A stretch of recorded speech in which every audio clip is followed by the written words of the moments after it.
Hello everyone. ये वाले video में हम लोग डिस्कस करने वाले हैं कॉस्ट एंड मैनेजमेंट अकाउंटिंग जो सब्जेक्ट है सीए सीए में इंटर में उसमें जो थ्योरी वाला पोर्शन है उसका फटाफट हम लोग हर चैप्टर का थ्योरी पढ़ेंगे। अब ये जो सीरीज ऑफ वीडियो बनेगा इसके अंदर हम लोग खाली वही थ्योरी डिस्कस करेंगे जो ऑलरेडी क्लास में डिस्कस नहीं किया हुआ है। जब हम लोग क्लास में पढ़ते थे तो काफी सारा थ्योरी साथ साथ में लिखते हुए चलते थे।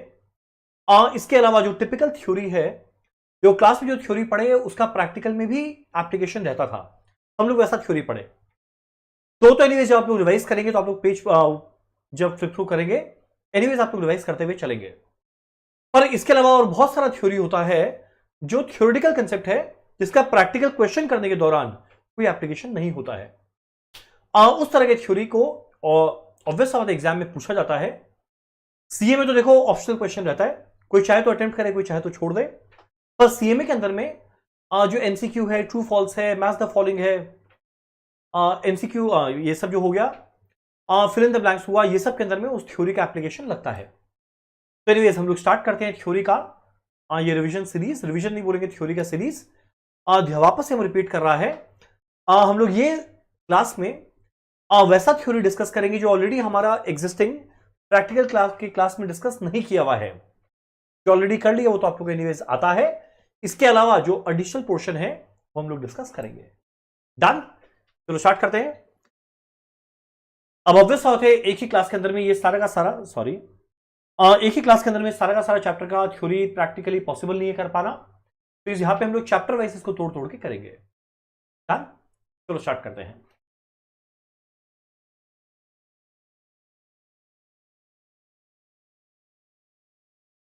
एक काम करते हैं हम लोग स्टार्ट करते हैं हमारा पहला चैप्टर, बेसिक कंसेप्ट और बाद में करेंगे। पहले हम लोग स्टार्ट करते हैं चैप्टर मटेरियल के साथ। डन, आप लोग का बुक का पेज नंबर आइदर 26 है या कोई और है, हमको आइडिया नहीं, आप लोग अपना बुक में देखना, पर जो भी पेज में चैप्टर मटेरियल है आप लोग प्लीज उसी पेज में पहुंचना। चलो स्टार्ट करते हैं चैप्टर मटेरियल।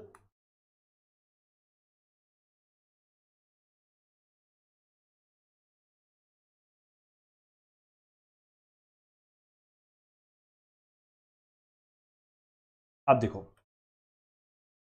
ये जो चैप्टर मटेरियल है, ये चैप्टर मटेरियल के अंदर में पहला बात, पूरे के पूरे मटेरियल के अंदर में चैप्टर में हम लोग डिस्कस करेंगे फिनिश गुड्स के बारे में नहीं। किसके बारे में डिस्कस करने वाले हैं? रॉ मटेरियल, यानी जो एक प्रोडक्शन प्रोसेस का जो इनपुट है, जो रॉ मटेरियल है, जो डब्ल्यूआईपी में कन्वर्ट होके एफजी बनता है, वो जो रॉ मटेरियल है ना, उसके बारे में हम लोग डिस्कस करने वाले हैं इस पर्टिकुलर चैप्टर में। मेरा इनफैक्ट एक छोटा सा पीपीटी टाइप बनाया हुआ है जो हम लोग के चैप्टर का बहुत सारा टर्मिनोलॉजी को समझने में बड़ा हेल्प करेगा। और मेरा एक रिक्वेस्ट है, आप लोग भी ना एटलीस्ट खाली ये जो पेज दिख रहा है ना, इसको आप लोग भी प्लीज अपने नोटबुक में, अपने बुक के अंदर में बनाना, खाली ये पर्टिकुलर पेज, ये जो पर्टिकुलर स्लाइड है। एक बार ये चीज क्लियर होगा ना तो इसके पढ़ने के साथ साथ बहुत सारा जो टर्म्स है ना वो माइंड में सेट हो जाएगा। तो एक काम करते हैं, फ्लो में क्या है हम लोग स्टेप बाय स्टेप डिस्कस करते हैं। चलो जरा देखते हैं। देखो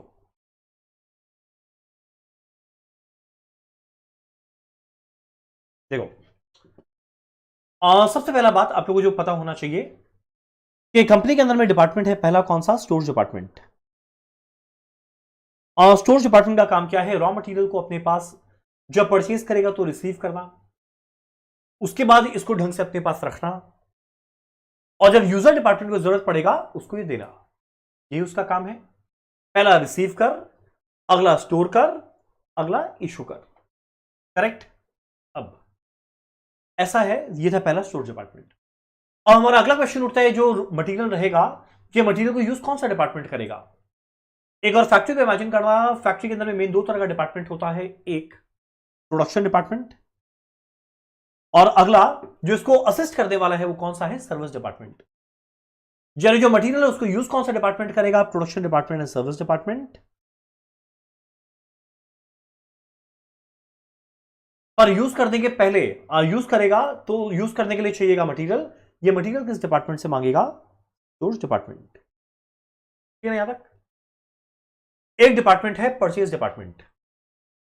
अगला क्वेश्चन होता है परचेज डिपार्टमेंट का रूल क्या है? जब रॉ मटेरियल परचेज करना है तो भैया सप्लायर से मांगना पड़ेगा।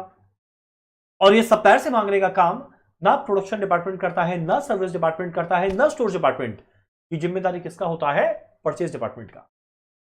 ठीक, तो पहले नाम जानो। स्टोर्स वाला मटेरियल रखेगा, प्रोडक्शन और सर्विस डिपार्टमेंट मटेरियल को यूज करेगा, परचेज डिपार्टमेंट रॉ मटेरियल को परचेज करेगा। अब देखो सिलसिला कुछ कैसा होता है। स्टोर डिपार्टमेंट के अंदर में रॉ मटेरियल पड़ा रहेगा। और जैसे कि हमारा चैप्टर मटेरियल में पड़ा हुआ है, बहुत तरह का स्टोर्स लेवल होता है।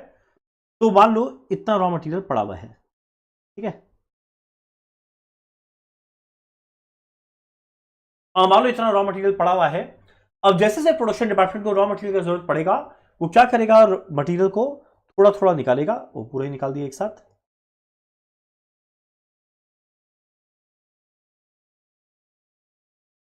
थोड़ा निकाला, अगला थोड़ा निकाला, अगला थोड़ा निकाला, अगला थोड़ा निकाला। और इस तरीके से रॉ मटेरियल का जो स्टॉक लेवल है वो धीरे धीरे कम होता रहेगा। पर एक पॉइंट ऑफ टाइम में पहुंचने के बाद उसको क्या करना पड़ेगा? अगला रॉ मटेरियल परचेज करने के लिए ऑर्डर देना पड़ेगा, जिसको याद कर हम लोग क्या बोलते थे? री ऑर्डर लेवल। अब मेरा क्वेश्चन उठता है, क्या ये सप्लायर से परचेज करने का काम क्या सीधा स्टोर डिपार्टमेंट करेगा? बिल्कुल नहीं। इसके लिए एक अलग से डिपार्टमेंट कौन सा था? Purchase department. अब देखो मेरा पहला डॉक्यूमेंट का नाम। जैसे ही रॉ मटेरियल का आवश्यकता पड़ेगा, स्टोर डिपार्टमेंट क्या करेगा? पहला डॉक्यूमेंट का नाम। स्टोर डिपार्टमेंट क्या करेगा? परचेज डिपार्टमेंट को इन्फॉर्म करेगा कि भाई सुन, मेरे यहां पे ये वाला मटेरियल का बैलेंस थोड़ा थोड़ा कम हो रहा है, आप जल्दी से सप्लायर से परचेज करो। अब ऑब्वियस बात है, जब स्टोर्स वाला परचेज डिपार्टमेंट को इन्फॉर्म करेगा तो कॉल करके थोड़ी करेगा। क्या लगता है? मोबाइल उठाएगा, व्हाट्सएप करेगा? नहीं। क्या लगता है? टेलीग्राम में भेजेगा, वीडियो कॉल करेगा? नहीं। एक ऑफिशियल डॉक्यूमेंट में वो लिख कर देगा कि मेरे यहां पे देखो बैलेंस थोड़ा थोड़ा कम हो रहा है, अब मुझे इतने मटेरियल की आवश्यकता है, कृपया करके आप वो मटेरियल परचेज करके हमें प्रदान करें। वो डॉक्यूमेंट जो स्टोर डिपार्टमेंट परचेज डिपार्टमेंट को बोलेगा मटेरियल कि भाई तुम मटेरियल परचेज कर, उस डॉक्यूमेंट को क्या बोलते हैं? Purchase requisition. रिक्विजिशन का मतलब क्या? रिक्वायरमेंट। क्या चीज का रिक्वायरमेंट आपको परचेज करना है, उसका रिक्वायरमेंट आ गया। यानी परचेज डिपार्टमेंट कौन देगा? स्टोर्स वाला परचेज डिपार्टमेंट को। पहला नाम। अब जैसे ही परचेज डिपार्टमेंट को डॉक्यूमेंट मिलेगा, अब ऑब्वियस बात है परचेज डिपार्टमेंट को पता है कौन सा मटेरियल का सप्लायर कौन है।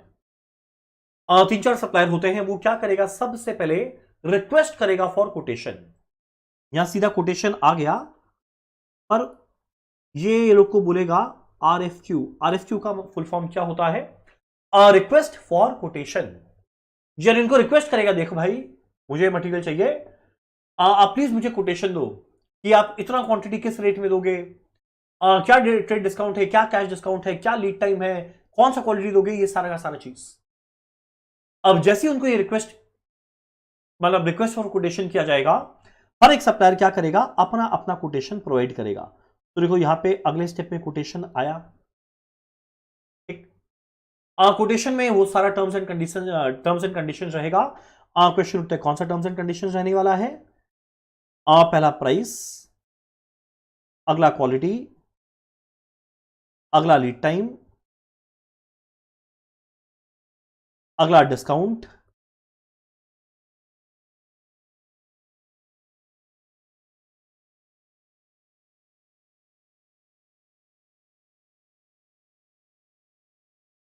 अगला डिस्काउंट, ये सब करेक्ट।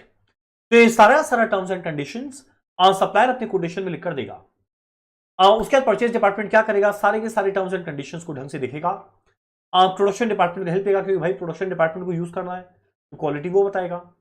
प्राइस रेट क्या होना चाहिए? परचेज डिपार्टमेंट देखेगा।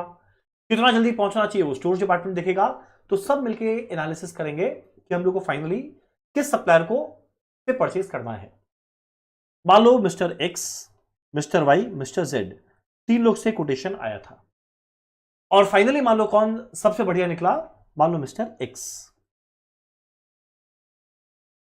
एक्स हमेशा ही बढ़िया लगती है, मतलब होता है। तो मान लो सबसे बढ़िया कौन निकला? Mister x.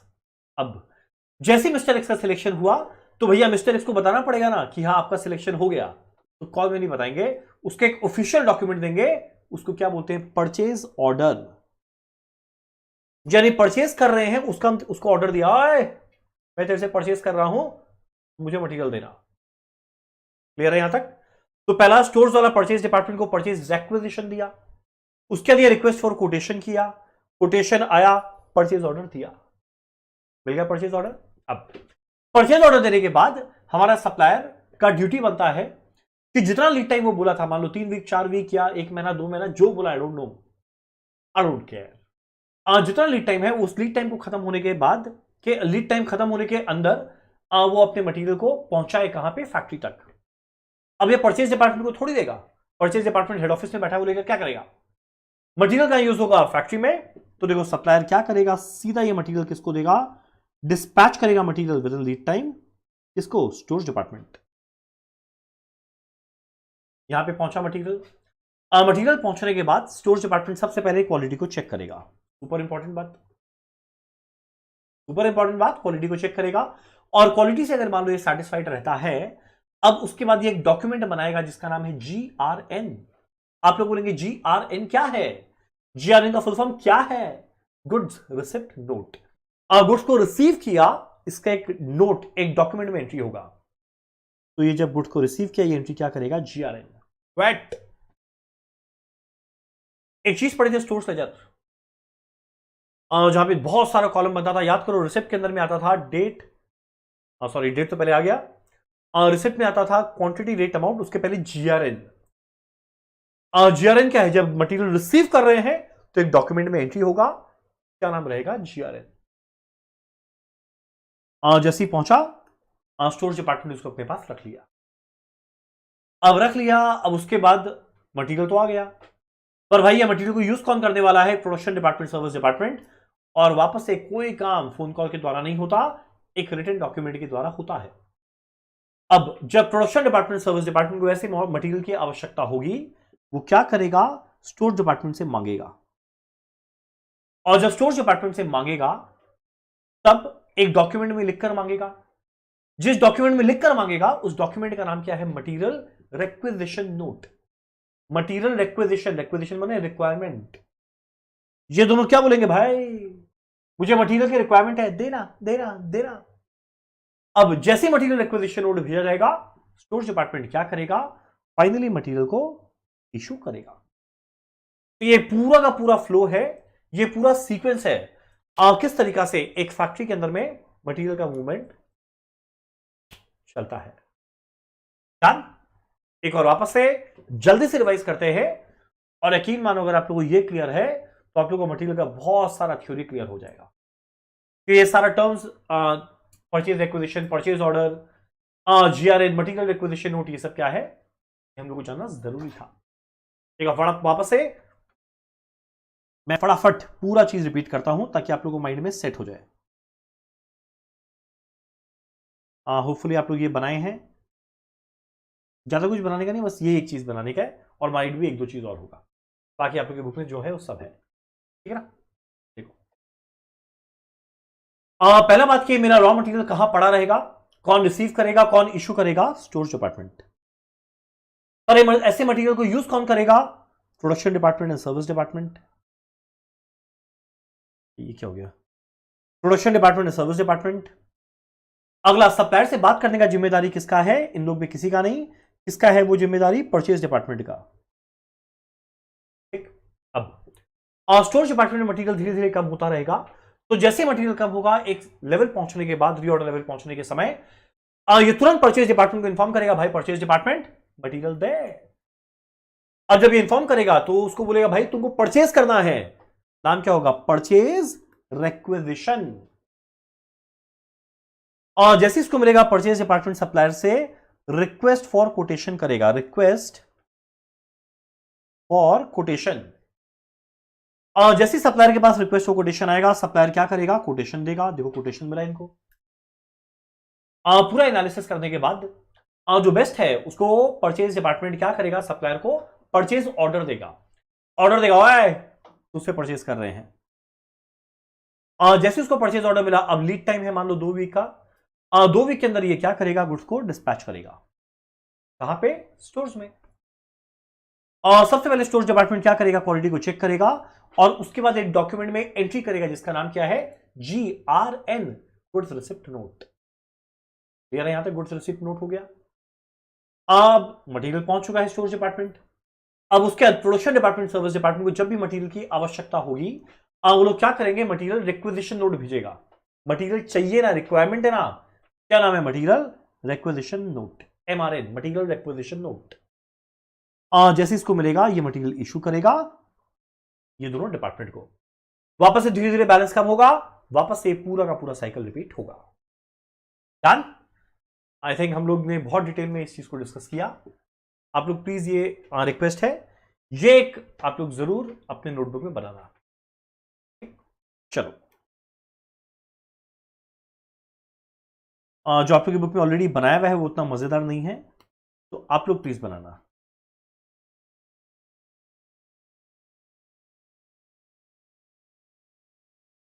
ये नहीं, मजेदार नहीं है। अब एक दो टर्म और है जो हम लोग जान लेते हैं पहले। एक टर्म होता है बॉम्ब, बिल ऑफ मटेरियल।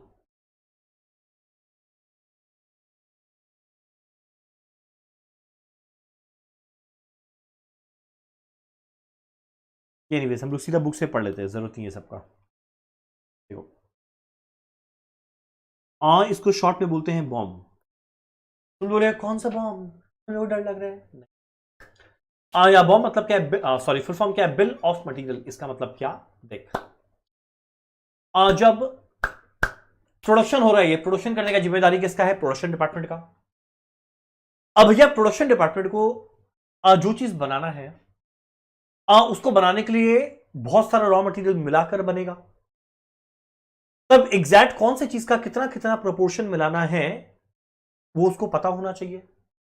अब ये एग्जैक्ट कितना बनाना है, कितना कितना होना चाहिए, वो ना एक ड्राइंग डिपार्टमेंट होता है, एक ड्राइंग ऑफिस होता है जिसका काम क्या है, रिसर्च एंड डेवलपमेंट करके ये कैलकुलेट करके बताना कि भाई अगर एक फिनिश गुड्स बनाना है तो इसमें आपको ये रॉ मटेरियल लगेगा।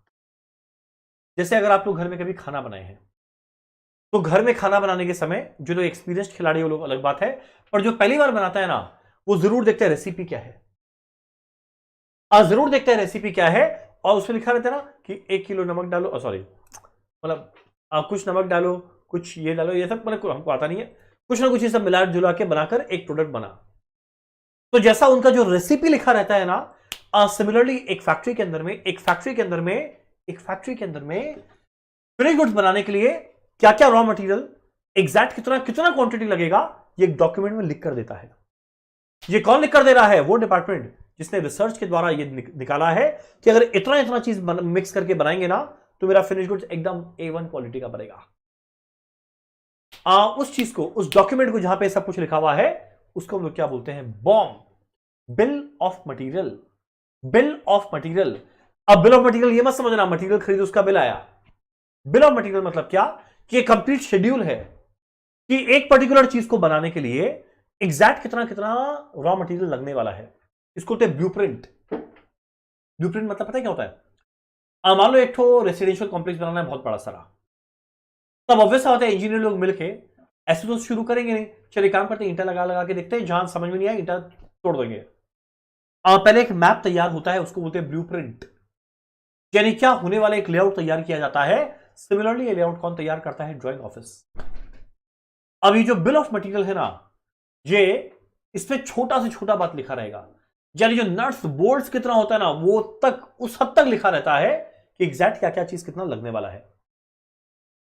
किसके काम का चीज है, प्रोडक्शन डिपार्टमेंट, उसको पता है यार क्या बनाना है। किसके काम का चीज है, स्टोर्स डिपार्टमेंट। तुम बोले क्या, जब प्रोडक्शन डिपार्टमेंट को मान लो कोई एक दिन 5 फिनिश गुड्स बनाना है, और स्टोर्स वाले को पता है कि यार बॉम्ब क्या है, कि एक को बनाने में क्या लगता है, तो वो इजीली कैलकुलेट करेगा 5 को बनाने में क्या लगता है।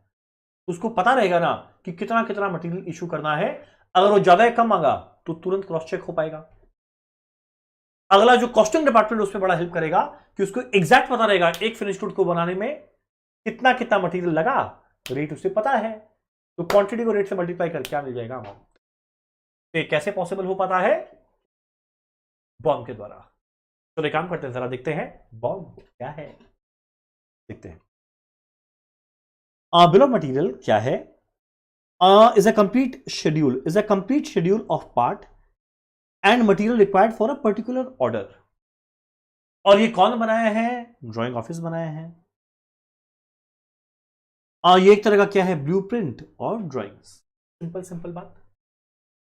एक स्टैंडर्ड प्रोडक्ट के लिए printed copy of bill of material हमेशा दिया रहेगा फॉर अ पर्टिकुलर जॉब या ऑर्डर। इसमें छोटा से छोटा नट्स, बोल्ट, साइज, वेट सब कुछ लिखा रहेगा।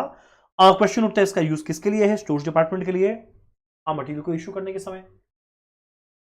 जब ये परचेज रिक्विजिशन भेजेगा, याद करो स्टोर्स वाला, जब परचेज डिपार्टमेंट को मांगेगा ना भाई तुमको इतना गुड्स देना है, तो उसको एग्जैक्ट तब पता चलेगा ना जब उसको पता रहे कि प्रोडक्शन डिपार्टमेंट कितना मटेरियल यूज करता है। तो परचेज रिक्विजिशन में ये काम आएगा।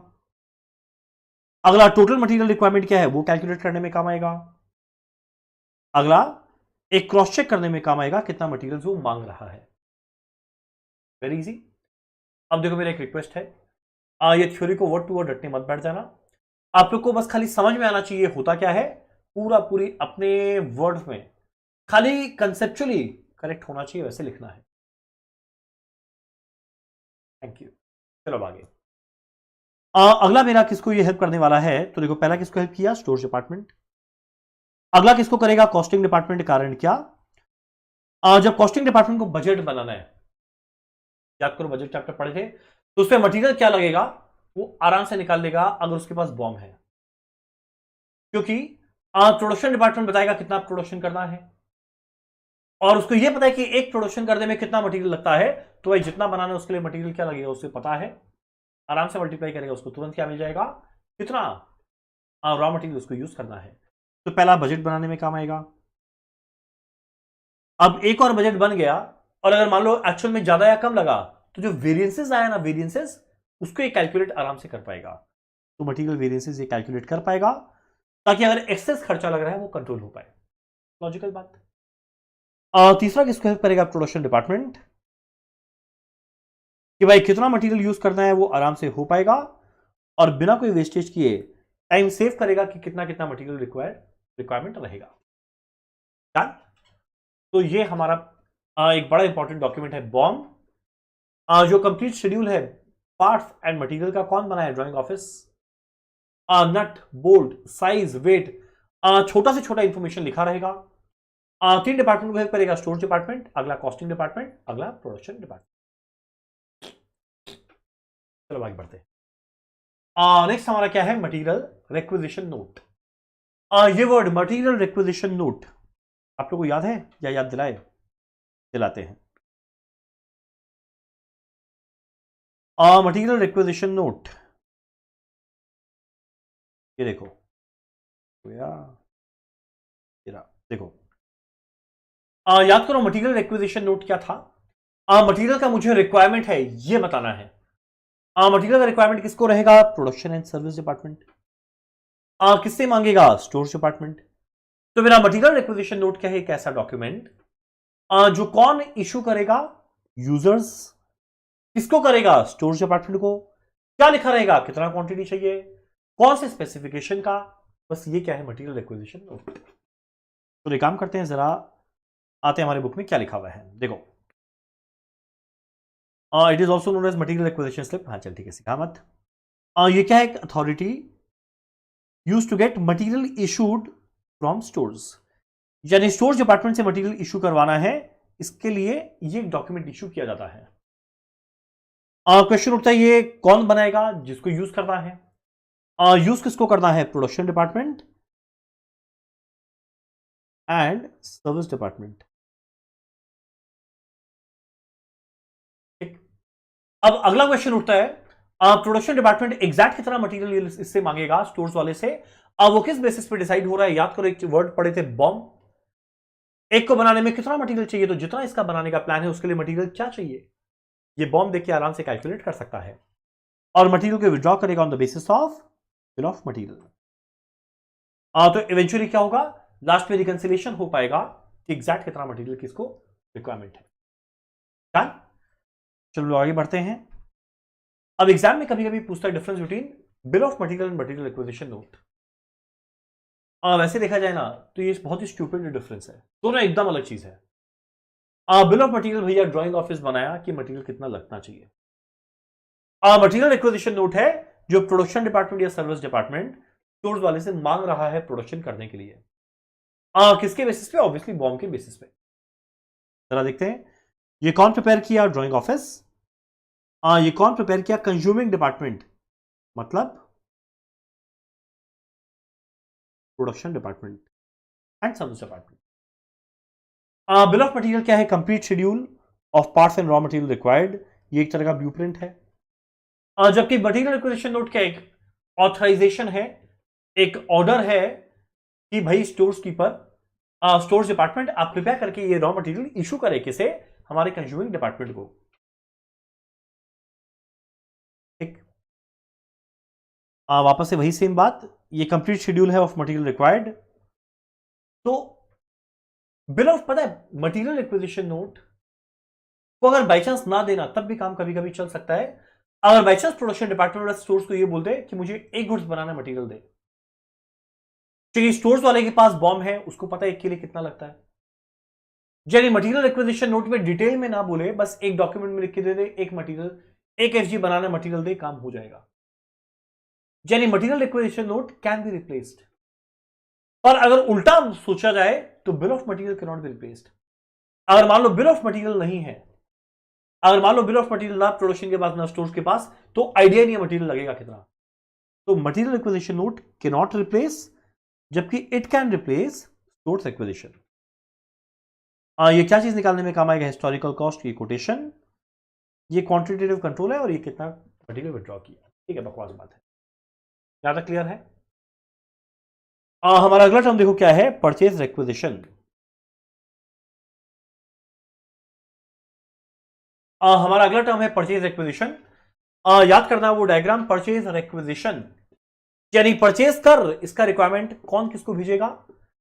स्टोर डिपार्टमेंट किसको भेजेगा? परचेज डिपार्टमेंट को, कि भाई मटेरियल कम हो रहा है, तुम परचेज कर। तो मेरा purchase department, sorry, purchase requisition क्या है? एक रिक्वेस्ट है टू परचेज डिपार्टमेंट, क्या करने के लिए? रॉ मटेरियल परचेज करने के लिए। जनरली रॉ मटेरियल परचेज करके कौन यूज करने वाला है? प्रोडक्शन डिपार्टमेंट, सर्विस डिपार्टमेंट, या कोई और डिपार्टमेंट।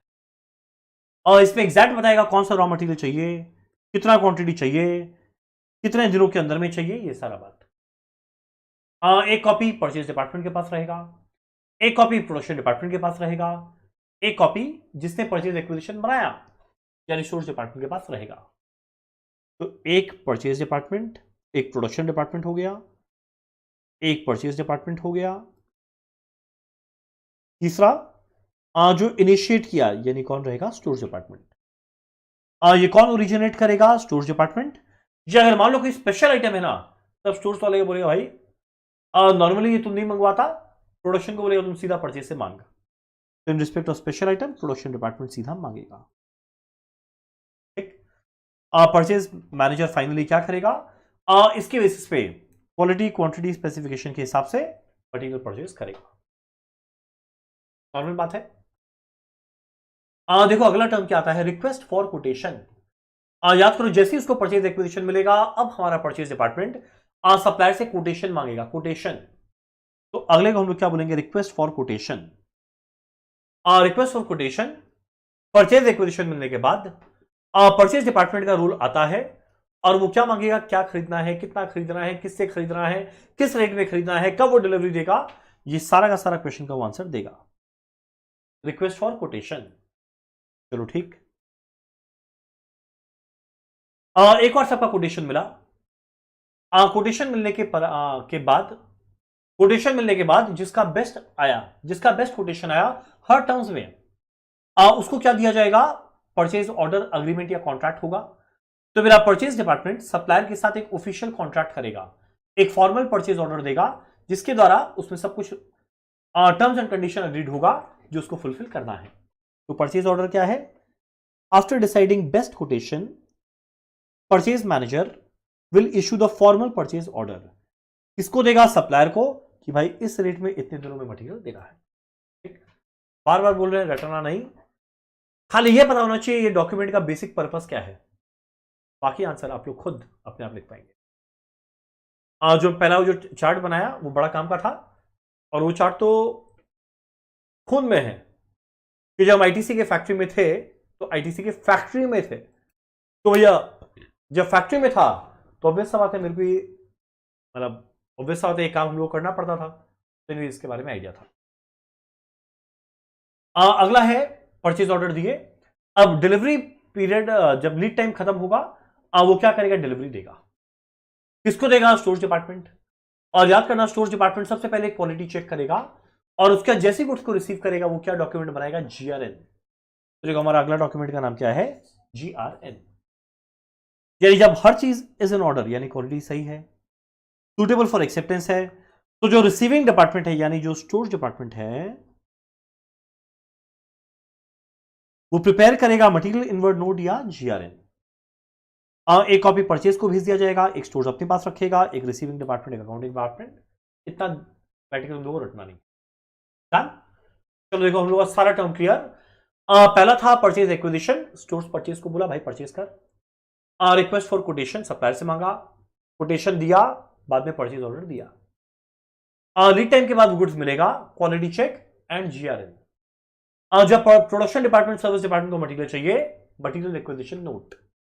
एक और टर्म था बॉम्ब, ड्राइंग ऑफिस बनाया जहां पे एग्जैक्ट लिखा रहेगा कौन सा मटेरियल एग्जैक्ट कितना कितना यूज करना है। डन। तुम लोग बहुत डिटेल में अच्छे से ब्यूटीफुली ये सेगमेंट ऑफ थ्योरी को पढ़े हैं। डन। चलो आगे बढ़ते हैं। अब देखो नेक्स्ट टर्म क्या है। अगला टर्म है स्टोर्स डिपार्टमेंट को हर चीज रिकॉर्ड करने के लिए उसके पास मेन दो चीज होती, दो डॉक्यूमेंट है। एक है बिन कार्ड और अगला है स्टोर्स लेजर। आप लोग बोलेंगे स्टोर्स लेजर के बारे में हम लोग सुने हुए हैं, आप लोग एकदम सुने हुए हैं, और जो सुने हुए हैं एग्जैक्ट हम उसी स्टोर्स लेजर का बात कर रहा है। पर एक और क्या होता है, पिन कार्ड कहां गया भाई, और ये रहा बिन कार्ड। अब देखो बिन कार्ड समझने के पहले हम लोग को समझना है बिन क्या होता है। Back to my PPT। ये देखो, अगर आप लोग बाई चांस कोई फैक्ट्री में जाएंगे तो आप लोग देखिए ना बहुत तरह का मटेरियल होता है, और जो बहुत तरह का मटेरियल होता है वो ऐसे रैंडमली फेंक तो नहीं देते। मैंने थोड़ी ये आया मटेरियल फेंक दिए, पेन आया फेंक दिए, मोबाइल आया फेंक दिए, ये आया फेंक दिए, सॉरी सब कुछ फेंक दिए। वहां पे हर चीज बड़ा ऑर्गेनाइज्ड तरीका से रखा जाता है। किस में रखा जाएगा, इधर रैक्स में,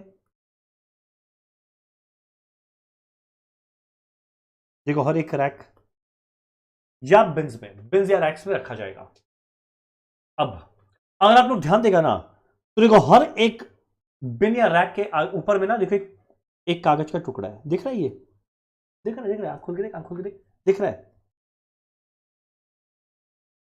पता है हर बिन के ऊपर में जो कागज का टुकड़ा चिपकाया हुआ है, इस डॉक्यूमेंट को, इस कागज के टुकड़ा को हम लोग क्या बोलते हैं, बिन कार्ड।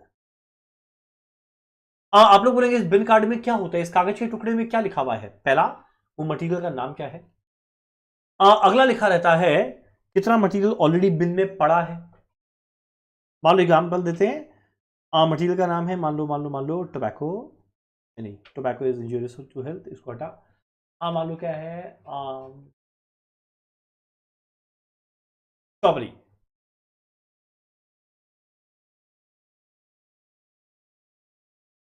बोले वाह, इतना दिन हो गया पर हैंडराइटिंग नहीं सुधारे और नहीं सुधारेंगे। अब मान लो ऑलरेडी कितना स्टॉक पड़ा हुआ है, 50, ठीक है, 500 ग्राम, इतना ऑलरेडी पड़ा हुआ है। मान लो और आया, कब आया, मान लो एग्जांपल दे रहे हैं 1 अप्रैल, 1 अप्रैल और आया 100 ग्राम, तो हम जैसे इस बिन में डालेगा हम तुरंत इसमें लिख देगा 1 अप्रैल 100 ग्राम। मान लो 2 तारीख को प्रोडक्शन डिपार्टमेंट को इसको यूज करना है, वो इशू किया, तो इसको निकालेगा, और मान लो इससे से 200 निकाले, जैसे निकालेगा वो 2 तारीख को लिख देगा -200। यानी वो 500 था, 100 और आया, यानी इस दिन बैलेंस हुआ 600, 200 और गया, बैलेंस क्या बचा 400। तो एक बात समझना, बिन के ऊपर जो एक डॉक्यूमेंट है, जहां पर बस खाली ये क्वांटिटी लिखा जाता है, कितना क्वांटिटी आ रहा है, कितना क्वांटिटी जा रहा है, वैसे डॉक्यूमेंट को हम लोग क्या बोलते हैं, बिन कार्ड। यार एक बात समझना, यहां पे रेट का कोई मतलब नहीं, यहां पे वैल्यू का कोई मतलब नहीं है। ये काम ये कौन लिखेगा यार, जो स्टोर्स डिपार्टमेंट का आदमी है वो ये काम लिखे करेगा। कब, at the time of receipt and at the time of issue. बड़ा सिंपल है बिन कार्ड। तो देखते हैं क्या है। देखो बिन कार्ड, बिन कार्ड क्या है, सुपर इंपॉर्टेंट बात, ये एक क्वांटिटेटिव रिकॉर्ड ऑफ इन्वेंट्री है, only quantity not value, which shows the quantity of inventory available in a particular bin. एक बिन में कितना क्वांटिटी अवेलेबल है। बिन क्या है, एक वैसा कंटेनर या वैसा रैक जिसके अंदर मटेरियल को रखते हैं। कैसी का बात, हर एक बिन में एक कार्ड चिपका हुआ रहता है जो हम आपको विजुअली दिखाए, जहां पे क्या रिकॉर्ड करेंगे, कितना रिसीव किए, कितना इश्यू किए, कितना रिटर्न किए। और ऑब्वियस बात है, सारा काम कहां हो रहा है, स्टोरेज डिपार्टमेंट में। इसे मेंटेन भी कौन करेगा, स्टोरेज डिपार्टमेंट। कितना सिंपल बात है। तो कॉस्ट का थ्योरी कितना सिंपल होता है, अगर आप लोगों को ऑलरेडी पता रहे इसका कंसेप्ट क्या है। ये रखने का फायदा क्या है, इसका बहुत फायदा है, मिस्टेक होने का चांसेस बड़ा एलिमिनेट हो जाएगा। जैसे मटेरियल आया अंदर भी लिखे, ऊपर लिख दिए, इशू के निकाले लिख दिए। चलिए, अगर बाई चांस कभी फिजिकल वेरिफिकेशन करना है, कंपेयर करना है, जितना मेरे बुक्स में है उतना ही बिन कार्ड में है ना, उतना ही फिजिकली है ना, हम लोग कितना इजीली कंपेयर कर पाएंगे। तो इसका एडवांटेज क्या है, मिस्टेक्स होने का चांसेस बहुत कम हो जाता है, कंट्रोल अच्छा रहेगा। क्यों, क्योंकि कंपैरिजन ऑफ एक्चुअल क्वांटिटी कभी भी पॉसिबल है। अगला, अलग अलग तरह का मटेरियल हम लोग बड़ा इजीली आइडेंटिफाई कर पाते हैं अगर बिन कार्ड में क्लियर कट ये बात लिखा रहे। तो इसका डिसएडवांटेज है क्या, अगर बाई चांस एक ही डॉक्यूमेंट में पूरा लिखा रहता ना, तो कितना आसान रहता किसी को समझने का कि भाई पूरे स्टोरेज डिपार्टमेंट के अंदर में एग्जैक्ट मटेरियल कितना कितना है। और इमेजिन करो स्टोरेज डिपार्टमेंट कितना बड़ा है और कितना फैला हुआ रैक्स और कंटेनर है, सब में लिखा हुआ है, तो बहुत ही वाइड एरिया में सारा का सारा ये रिकॉर्ड पड़ा रहेगा, तो डिस्पर्स्ड ओवर वाइड एरिया। अगला, अब सोचो मान लो केरोसिन का काम कर रहा है या ग्लू का काम कर रहा है, अब उसी हाथ से निकाला उसी हाथ से लिख रहा है, तो इतना डर्ट और ग्रीस हो जाता है ना कि आदमी बेचारा समझ ही नहीं पाएगा उसमें क्या लिखा है। तो cards are liable to be ज्ञानबाजी। नेक्स्ट, हो सकता है जो क्लरिकल आदमी लोग मटेरियल को निकालने या रखने का काम कर रहे हैं वो शायद पढ़ा लिखा ही नहीं, अंगूठा छाप है, तो बेचारा वो लिख नहीं पाएगा कि बिन कार्ड में कितना क्वांटिटी लिखना है। और तो ऐसे होता नहीं है, स्टिल एक डिसएडवांटेज बन गिना दिया, हम लोग भी जान लिए। ठीक, तो ये था बिन कार्ड। अगला क्वेश्चन था स्टोर स्टेजर क्या था, तो आपको याद होगा स्टोर स्टेजर का फॉर्मेट, जहां पे लिखते थे डेट, और रिसिप्ट के अंदर में GRN, quantity rate amount, issue के अंदर में MRN, material acquisition note, quantity rate amount, balance के अंदर में quantity rate amount, and last में रिमार्क्स। क्या था, ऐसा पढ़ते थे। अब ध्यान देना, बिन कार्ड के अंदर में स्टोरेज डिपार्टमेंट एंट्री किया खाली क्वांटिटी का, और स्टोरेज लेजर में स्टोरेज डिपार्टमेंट नहीं, जो कॉस्ट अकाउंट डिपार्टमेंट है, वो एंट्री करेगा किसका, क्वांटिटी रेट अमाउंट सबका। वो डेली बेसिस पे एंट्री होता है, यानी मान लो एक ही बिन में एक दिन में 10 बार आया ना, तो 10 बार उसमें लिखा जाएगा। और यहां पे एक दिन का एक सिंगल एंट्री होता है, यानी एक दिन में 10 बार जो आया वो बस एक ही बार भी लिख देगा, एक दिन में 10 बार को जोड़ के। तो इन दोनों के बीच में डिफरेंस है। क्या है storage ledger, is a record maintain to record both quantity and value of कितना मटेरियल रिसीव किए, इशू किए, एंड कितना स्टॉक में पड़ा है, बैलेंस कितना है। कौन बनाएगा, कॉस्ट या अकाउंट्स डिपार्टमेंट। क्या चीज के बेसिस पे, जीआरएन एंड एमआरएन। तो देखो एग्जैक्ट समझ में आया क्या है। एग्जाम में कहीं पूछते हैं दोनों के बीच में डिफरेंस क्या है, तो भाई बिन कार्ड कौन मेंटेन करता है, स्टोर्स कीपर, स्टोर्स लेजर कौन करता है, कॉस्ट अकाउंट्स डिपार्टमेंट। बिन कार्ड क्या है, स्टोर्स रिकॉर्डिंग डॉक्यूमेंट, जबकि स्टोर्स लेजर अकाउंटिंग रिकॉर्ड है।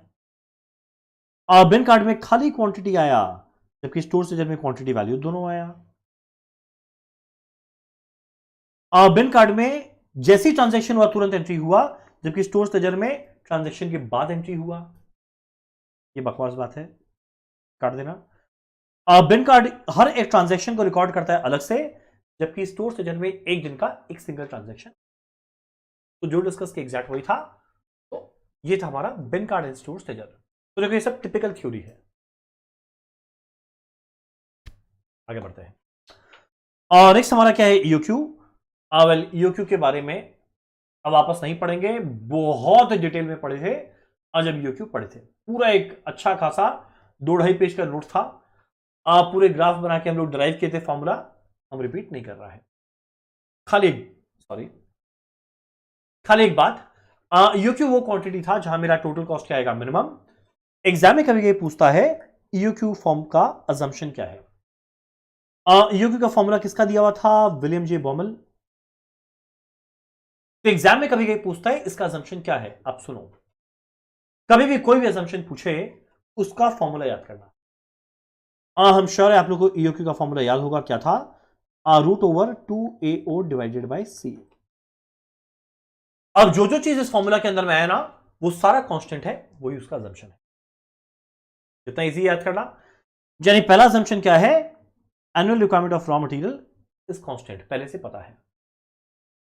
ओ क्या है, ordering cost per order is constant. C क्या है, कैरिंग कॉस्ट याद करो, pupa per unit per annum constant. एक दो अजम्पशन और, daily equal quantity of raw material use होता है, इसी वजह से कैरिंग कॉस्ट में Q/2 इंटू सी बनता था। लास्ट एक और वाहियात अजम्पशन, सप्लायर का लीड टाइम क्या है, 0 मतलब आज के दिन ऑर्डर देंगे, सप्लायर मेरे गेट के बाहर रॉ मटेरियल लेके खड़ा है कि भैया आप ऑर्डर दीजिए, हम तुरंत डिलीवर करेंगे। तो ये बहुत सारा इम्प्रैक्टिकल चीज है जिसके बेसिस पे ईओक्यू का फॉर्मूला बना, और जो है सो है। तो देखो ए कांस्टेंट है, अगला ऑर्डरिंग कॉस्ट कांस्टेंट है, अगला कैरिंग कॉस्ट कांस्टेंट है, कॉस्ट पर यूनिट भी कांस्टेंट है, अगला लीड टाइम क्या है, 0। एक और असेंशन आप लोग जोड़ देना, raw material is used evenly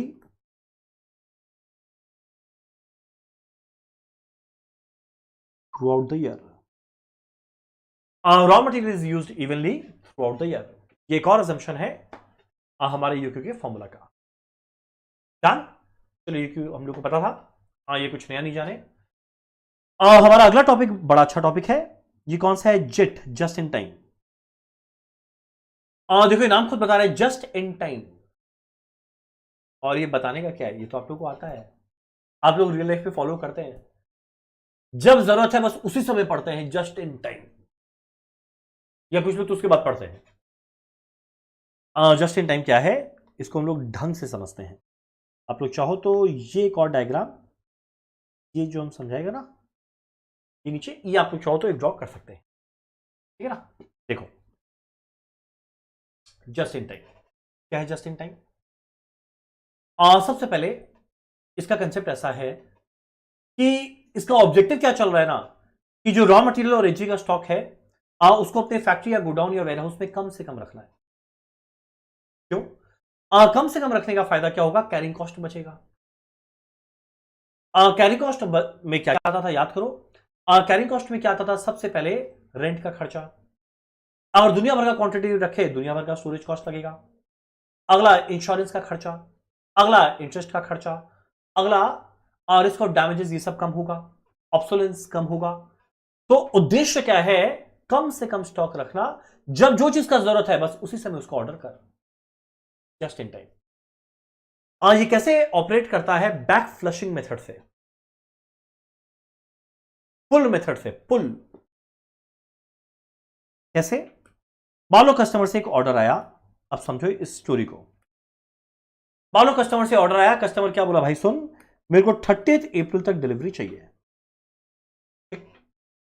अब देखो हम किस तरीके से उल्टा चलेगा, कस्टमर बोला कि आप मान लो एक गुड्स बनाते हैं, मान लो आप ये गुड्स बनाते हैं, इसका डिलीवरी 30 तारीख को, इसका डिलीवरी मुझे 30 तारीख को चाहिए। अब हम एस्टिमेट करेंगे कि जब भी हम बनाएगा उसके सप्लायर तक पहुंचने में मान लो रास्ते में 2 दिन लगता है, लीड टाइम में डिलीवरी टाइम होना चाहिए, 30 तारीख को पहुंचाना है और 2 दिन डिलीवर होने में लगेगा, यानी मेरे को मेरा फिनिश गुड्स बना के अपनी फैक्ट्री से कब निकालना है, 28 तारीख को। तो अगला उल्टा कैलकुलेट किया, 28 तारीख को फिनिश गुड्स को मेरे को प्रोड्यूस करके रेडी कर देना है। अब मान लो मुझे अगला ये बात पता है कि कोई भी चीज को बनाने में मेरे को 5 दिन लगता है। अब अगर 28 तारीख तक मेरे को रेडी करना है और भैया उस चीज को बनाने में 5 दिन लगता है, यानी मेरे को कब से प्रोडक्शन शुरू करना पड़ेगा, 28 - 5 क्या होगा, 23 अप्रैल। तो 23 अप्रैल को मुझे मेरा प्रोडक्शन शुरू करना पड़ेगा। डन, 23 तारीख को प्रोडक्शन शुरू करना है। अब प्रोडक्शन शुरू करने के लिए मुझे चाहिए रॉ मटेरियल। अब रॉ मटेरियल किससे लेगा? सप्लायर से। अब मान लो मेरे को एक्सपीरियंस मेरा कहता है सप्लायर लगाता है 7 दिन। यानी अगर 23 तारीख को मेरे को प्रोडक्शन शुरू करना है तो उसके 7 दिन पहले मेरे को सप्लायर को ऑर्डर कब देना पड़ेगा? 16 अप्रैल। तो देखो अगर इस तरीका से काम करेंगे तो क्या होगा? 16 तारीख को रॉ मटेरियल मेरे फैक्ट्री में एंटर करेगा, तुरंत 16 तारीख को ऑर्डर देगा, वो 23 को मुझे रॉ मटेरियल पहुंचाया। जैसे ही रॉ मटेरियल पहुंचाया अपने पास रखेगा नहीं, तुरंत प्रोडक्शन डिपार्टमेंट को दे दिया। तो रॉ मटेरियल स्टॉक कुछ नहीं है। क्या रहेगा तो मैक्सिमम 1 दिन पड़ा रहेगा, नेक्स्ट डे यूज हो जाएगा, तो हार्डली कुछ रॉ मटेरियल पड़ा है। अगला, जैसे ही प्रोडक्शन डिपार्टमेंट को दिया और प्रोडक्शन शुरू किया तो 5 दिन प्रोडक्शन होने में लगेगा। जैसे 28 तारीख को प्रोडक्शन हुआ, वो तुरंत क्या करेगा? लॉरी को, अपने कंसाइनमेंट को तुरंत निकाल देगा अपनी फैक्ट्री से। यानी प्रोडक्शन होने के बाद ये फिनिश गुड्स को अपने पास रखेगा ही नहीं। ये रखेगा तो मैक्सिमम 1 दिन, नेक्स्ट डे पक्का निकल जाएगा, तो हार्डली एफजी स्टॉक रखा। यानी रॉ मटेरियल और एफजी अगर बहुत कम है तो कैरिंग कॉस्ट बहुत कम है, और अगर कैरिंग कॉस्ट कम है तो ऑब्वियस सा बात है उसका बहुत बड़ा बेनिफिट है पर सुन। एक बात आप लोग शायद समझ पा रहे होंगे, ये कैरिंग कॉस्ट कम करने के चक्कर में ये कंपनी के साथ बहुत बड़ा टेंशन है। आप लोग बोलेंगे क्या टेंशन है? पहला, अगर इनमें से कोई भी एक जन अपना अगर टाइमलाइन को कमिट नहीं कर पाया तो आगे हर चीज लेट हो जाएगा, पहला लोचा। दूसरा, मुझे बार बार अपने सप्लायर को ऑर्डर देना पड़ेगा, बार बार ऑर्डर देना पड़ेगा, तो ऑर्डरिंग कॉस्ट बढ़ेगा। तीसरा, अगर मान लो सप्लायर डिलीवर करने में डिले कर दिया तो स्टॉक खत्म, स्टॉक आउट सिचुएशन हो जाएगा। ये चीज कब प्रैक्टिकली पॉसिबल है? जब हर एक जन बड़ा फुल कमिटमेंट के साथ जो उसने वादा किया उसको निभाए। और ध्यान देना, ये इंडिया है, इंडिया जो वादा करता है वो तोड़ता है। तो इसी वजह से इंडिया के अंदर में जेट लाना एक बहुत बड़ा चैलेंज है। बहुत सारा कंपनीज जेट के द्वारा जबरदस्त अपना कॉस्ट सेविंग्स किया है, जिसके एग्जांपल आप लोग ऊपर देख सकते हैं। ये सब कोई जेट सिस्टम फॉलो करते हैं। यहां पे पुश नहीं होता, यहां पे पुल सिस्टम है। पुश में क्या होता है? दुनिया भर का स्टोर करके बैठ गया। पुल में क्या है? खाली उतना ही रख जितना चाहिए। उल्टा चल रहा है। फायदा क्या? Zero inventory, zero lead time, zero delay, zero failure. और इसका कुछ डिसएडवांटेज भी है। तो ये क्या था? Just in time. यह कितना बढ़िया डायग्राम था। चलो आते हैं हमारे बुक में, एक आप फटाफट देखते हैं जेट क्या है। देखो जेट क्या है।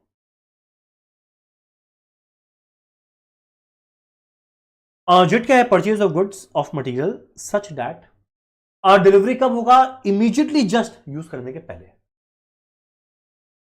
इसके द्वारा जो स्टॉक का लेवल है वो कम से कम रहेगा। मेरा रिक्वेस्ट है प्लीज अपने वर्ड्स में लिखना, एक भी वर्ड यहां को कॉपी मत करना। जेट का पॉसिबल है जब मेरा बड़ा अच्छा रिलेशनशिप रहे सप्लायर के साथ। सप्लायर के साथ रिलेशनशिप का बात हो रहा है, कुछ और नहीं। सप्लायर के साथ, और दोनों मिलकर बड़ा अच्छा कोऑपरेशन, अच्छा कोऑर्डिनेशन के साथ काम करेगा। और यहां पे देखो, उसको बार बार फ्रीक्वेंट डिलीवरी करना, यानी नंबर ऑफ ऑर्डर्स बहुत बढ़ेगा, छोटी छोटी क्वांटिटी का। पर डिलीवरी कब होगा? जस्ट इमीडिएटली, प्रोडक्शन शुरू होने के पहले। तो यानी यहां पे देखो दो इंपॉर्टेंट बात, प्रोड्यूस तब कर जब बनाना है, और डिलीवर कब कर? जब उसको चाहिए। उसी हिसाब से पूरा का पूरा कैलकुलेशन करना है। तो देखो ये क्या है? पुल स्ट्रैटेजी, नॉट पुश। यानी खरीद के धकेलेंगे नहीं भाई, हम खरीद ले, तुमको बनाना पड़ेगा। यहां उल्टा चलता है। ऑर्डर आ गया, चल अब तुझे बनाना है, अब हम लोग मटेरियल परचेज करेंगे। तो देखो प्रोडक्शन कब शुरू होगा? ऑर्डर मिलने के बाद। और प्रोडक्शन शुरू करने के पहले जस्ट रॉ मटेरियल देंगे। तो जो हम लोग टाइमलाइन बनाए थे ना, आप लोग चाहो तो यहां बनाना है, एग्जाम में बना के आना। टीचर डायग्राम देखेगा तुरंत समझ जाएगा कि आप लोग को आता है। इसका बेनिफिट बहुत सारा है। जितना कैरिंग कॉस्ट है सब बचेगा। रॉ मटेरियल WIP स्टॉक कम, स्टोरेज का कॉस्ट बचेगा, मटेरियल हैंडलिंग ब्रेकेज कॉस्ट कम हो जाएगा। और कुछ कुछ डिसएडवांटेज जहां पे लिखा हुआ नहीं है। पहला, ऑर्डरिंग कॉस्ट हाई।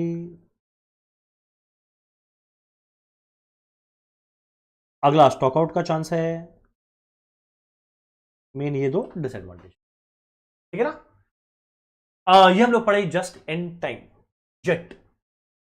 नेक्स्ट हमारा टॉपिक क्या है, इन्वेंट्री टर्नओवर रेशियो। वैसे तो देखो इन्वेंट्री टर्नओवर रेशियो आप लोगों का कॉस्ट एफएम दोनों में पढ़ा हुआ है, 11-12 में पढ़ा हुआ है, फाउंडेशन में पढ़ा हुआ है। चलिए एक बार जल्दी से रिपीट कर देते हैं, इसमें ज्यादा टाइम वेस्ट नहीं करेंगे। इन्वेंट्री टर्नओवर रेशियो क्या है, ये बस खाली दर्शाता है कि इन्वेंट्री को कितना एफिशिएंटली हम लोग यूज करते हैं। यानी कोई इन्वेंट्री आके ब्लॉक तो नहीं हो रहा है, किस स्पीड में रॉ मटेरियल यूज हो रहा है। इसी वजह से ये एक रिलेशनशिप है किसका, रॉ मटेरियल कंज्यूम्ड और एवरेज नहीं, एवरेज स्टॉक का। फॉर्मूला क्या है, रॉ मटेरियल यूज्ड यानी raw material consumed divided by average raw material stock. मान लो एक का आया 5 टाइम्स, एक आया 7 टाइम्स, तो ये क्या इंडिकेट करेगा, जितना मेरे पास एवरेज में स्टॉक रहता है ये 5 बार रोटेट होता है, जबकि 7 बार होता है, तो 7 वाला फास्ट मूविंग स्टॉक है। और मान लो किसी का 1 टाइम है, ये स्लो मूविंग स्टॉक है। तो भैया जो स्लो मूविंग स्टॉक है वो क्लियर कट बता रहा है ये मेरा फालतू में इन्वेंट्री को ब्लॉक कर दिया, पैसा ब्लॉक कर दिया, कैरिंग कॉस्ट लग रहा है, ताकि अकॉर्डिंगली उसका जो डिसीजन मुझे लेना है ले पाए। तो हाई रेशियो का इंडिकेट करेगा फास्ट मूविंग स्टॉक, लो रेशियो का इंडिकेट करेगा अनडिजायरेबल स्टॉक में पैसा अटक गया। ये ऑलरेडी आपको पता था। नेक्स्ट हमारा इन्वेंट्री कंट्रोल, एबीसी एनालिसिस, बहुत डिटेल में पढ़े थे। इनफैक्ट पूरा एक क्लास हम लोग पढ़ लिए थे। ऑलवेज बेस्ट कंट्रोल, जहां पे सारा इन्वेंट्री को हम लोग बांटेंगे on the basis of value of investment. याद करो 3 बनाए थे category ABC, quantity value. Category A में क्वांटिटी बड़ा कम रहता है पर वैल्यू मैक्सिमम रहता है।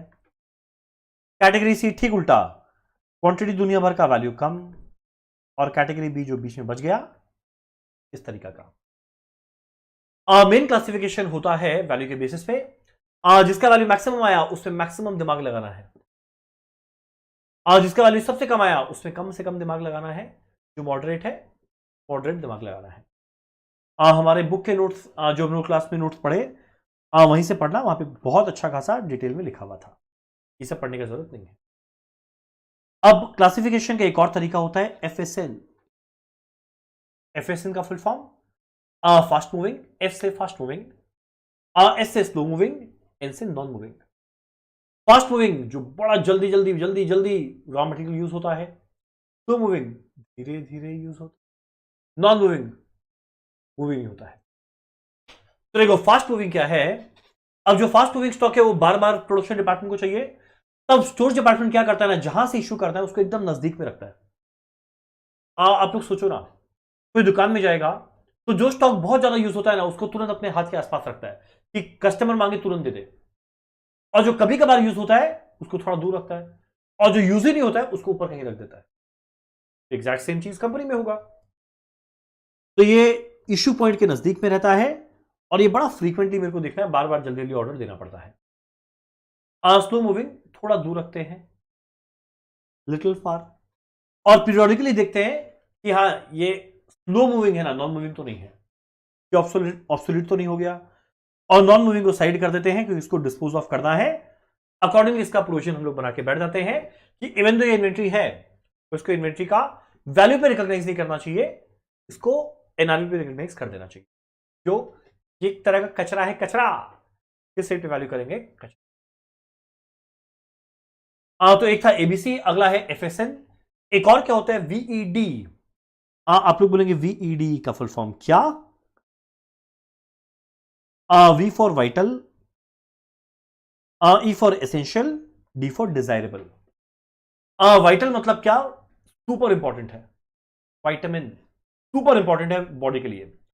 वाइटल मतलब क्या, अगर बाई चांस ये अनअवेलेबल है प्रोडक्शन नहीं होगा, तो इसका unavailability can interrupt the production process, इतना इंपॉर्टेंट है ये। अगला है एसेंशियल, ये जरूरी तो है पर ऐसा नहीं है कि प्रोडक्शन बंद हो जाएगा, हो सकता है प्रोडक्शन कम हो जाए, ये एफिशिएंसी खराब हो जाए पर प्रोडक्शन बंद नहीं होगा, एसेंशियल है। Not vital, loss of efficiency होगा। डिजायरेबल हो तो अच्छा, नहीं हो तो ना प्रोडक्शन बंद होगा ना एफिशिएंसी का नुकसान होगा, अगर हुआ तो चलो ठीक है मेरे लिए बेटर है। इसको क्या बोलते हैं वेड, वाइटल, एसेंशियल, डिजायरेबल। ABC, अगला था FSN, fast moving, slow moving, non moving. Done, आगे बढ़ते हैं। नेक्स्ट हमारा थ्योरी क्या चीज का है? Perpetual inventory and continuous stock taking. Perpetual, हमेशा इन्वेंट्री को मैनेज कर। परपेचुअल इन्वेंट्री के अंदर में क्या आता है? वो दो चीज, याद करो, दो डॉक्यूमेंट, एक बिन कार्ड था रैक के ऊपर लिख, एक स्टोर लेजर था जो क्या बोलते हैं उसको, cost account department quantity rate value सब लिखेगा। तो परपेचुअल इन्वेंट्री के अंदर में क्या आता है? ये दो रिकॉर्ड जो लगातार हमेशा अपडेटेड रहना चाहिए। कौन कौन सा? एक बिन कार्ड, एक स्टोर लेजर। तो परपेचुअल इन्वेंट्री सक्सेसफुल है या नहीं वो डिपेंड करता है स्टोर लेजर और बिन कार्ड कितना अच्छा मेंटेन्ड है। आगे बढ़ते हैं। एक और ये हो गया, बिन कार्ड में लिखे क्वांटिटी, स्टोर लेजर में लिखे क्वांटिटी वैल्यू दोनों। हर कुछ कुछ दिनों के अंदर में हम लोग क्या करेंगे? इसको रिकंसाइल करेंगे। फिजिकल बैलेंस क्या है? और दुनिया भर का आइटम, इसको हम लोग एवरीडे चेक करेंगे, हर आइटम का नहीं, रोटेशन बेसिस पे। कोई डिस्क्रिपेंसी आया तो तुरंत मुझे रीजन समझ में आएगा, करेक्टिव एंट्री करेंगे, एक्शन लेंगे, और क्या कारण है उसको दूर करने का कोशिश करेंगे। तो ये परपेचुअल इन्वेंट्री हुआ। तो देखो, परपेचुअल इन्वेंट्री के अंदर में क्या हुआ? बिन कार्ड, स्टोर लेजर को आपस में रिकंसाइल करना है और उसके बेसिस पर डिसीजन लेना है। नेक्स्ट, इसका फायदा क्या है? ऑब्वियस है भाई, बहुत फायदा है। फायदा ये है, गलती हुआ तुरंत जल्दी से जल्दी एडजस्ट हो जाएगा, आराम से पीएल बन जाएगा, डिस्क्रिपेंसी इजीली लोकेट होगा, अच्छा से रिव्यू कर पाएंगे और ज्यादा ज्ञान पढ़ना मत। परपेचुअल। नेक्स्ट क्या है? Continuous stock taking. Continuous stock taking, continuous stock taking का मतलब क्या? कंटिन्यूअस स्टॉक टेकिंग का मतलब क्या होता है? फिजिकली वेरीफाई करना इन्वेंट्री को। समझो इस बात को। बिन कार्ड में उस डॉक्यूमेंट में लिखा हुआ है, बिन कार्ड में एक मान लो डॉक्यूमेंट है, उसमें लिखा हुआ है, डॉक्यूमेंट में लिखा हुआ है, डॉक्यूमेंट में लिखा हुआ है, और स्टोर लेजर में एक डॉक्यूमेंट में लिखा हुआ है perpetual inventory. Continuous stock taking, stock taking का मतलब क्या? आप फिजिकली वेरीफाई करेंगे सही में उतना इन्वेंट्री है या नहीं। तो दोनों चीज अगर साथ साथ होगा तो जबरदस्त। बिन कार्ड को स्टोर लेजर से मिला, बिन कार्ड बिन के ऊपर का डॉक्यूमेंट, स्टोर लेजर जो अकाउंट्स में है, फिजिकल जो असली में है, अगर तीनों मैच करता है तो परफेक्ट इन्वेंट्री कंट्रोल मैकेनिज्म चल रहा है। तो क्या है continuous stock taking? Physical inventory, word important है, फिजिकली इन्वेंट्री को वेरीफाई करेंगे, consist of physical verification of items of inventory. Well, इसके लिए बंद करने का जरूरत नहीं, हम लोग हर कुछ कुछ दिनों में करेंगे। वापस से कोई भी डिस्क्रिपेंसी आए तुरंत नोटिस में लेके आएंगे। स्टोर स्टाफ के लिए एक सरप्राइज चेक होना चाहिए। अगला, मूवमेंट ऑफ स्टॉक को बड़ा क्लोजली मॉनिटर करेंगे। ये सब थोड़ा ज्ञान है, पढ़ना मत। एग्जैक्ट कंसेप्ट क्या है उतना हम लोग को पता होना चाहिए। आई थिंक हमारा आखिरी टॉपिक क्या है? चार टर्म, जो सुनने में ना हम लोग को एक जैसा लगता है पर चारों अलग है। एक वेस्ट है, अगला स्क्रैप है, और तीसरा स्पॉइलेज है, और फोर्थ डिफेक्टिव है। कोई सुनो ना, सोचो ना एक बार, किसी मतलब राह चलते आदमी को रोक के पूछ कि भैया रुकिए रुकिए रुकिए, बताइए वेस्ट, स्क्रैप, स्पॉइलेज, डिफेक्टिव में आपको कुछ फर्क नजर आता है? पूरा नहीं, सब सेम है। तो अगर तुम लोग भी बोलेगा हाँ चलो ठीक है सब सेम है, तो फर्क क्या रहा वो राह चलते आदमी में और आप लोग जो प्रोफेशनल बनने जा रहे हैं? ये चारों के बीच में एक स्लाइड डिफरेंस है। ये डिफरेंस क्या हम लोग जानेंगे, और उसके बाद ट्रीटमेंट, अगर ये नॉर्मल लॉस है या नॉर्मल लॉस है क्या है, तो क्या होगा जानेंगे। आखिरी दो कॉलम करने में लगेगा 1 मिनट। पहले चारों के बीच में डिफरेंस क्या है ना, हम लोग ढंग से समझते हैं।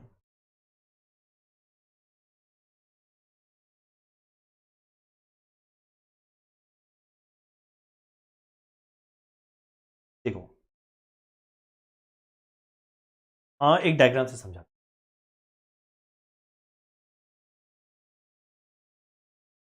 मान लो एक मशीन है,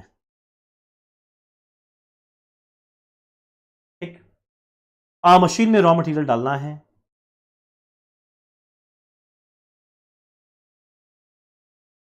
कहां से लेके, स्टोरेज डिपार्टमेंट से लेके।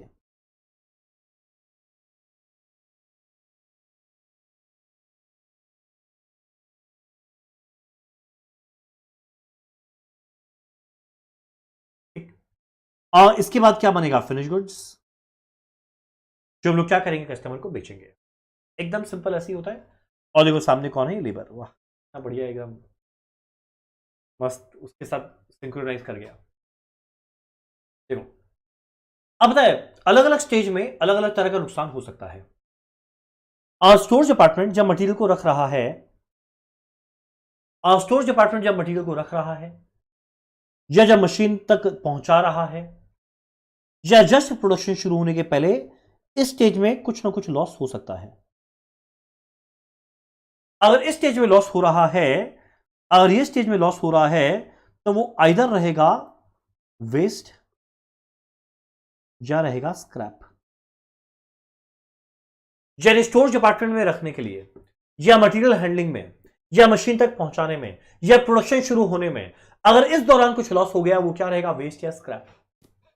और वेस्ट क्या बोलते हैं यार, ये तो वेस्ट है, पूरा वेस्ट है, यानी कुछ ऐसा कचरा निकला जिसको बेच के कछु नहीं मिलेगा, नो वैल्यू।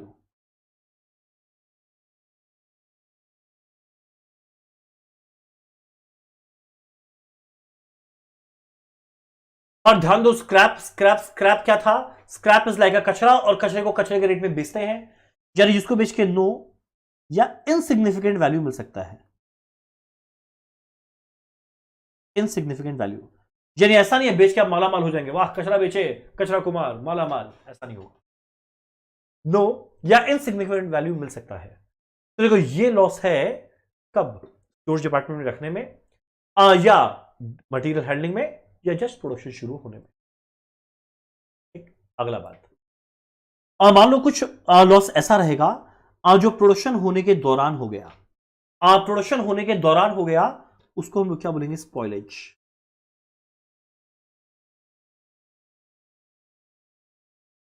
अगर बाई चांस कुछ नुकसान ऐसा हो गया जो प्रोडक्शन होने के दौरान हुआ, तो हम लोग आइदर इसको रीयूज कर सकते हैं वापस, या उसको बेच देंगे।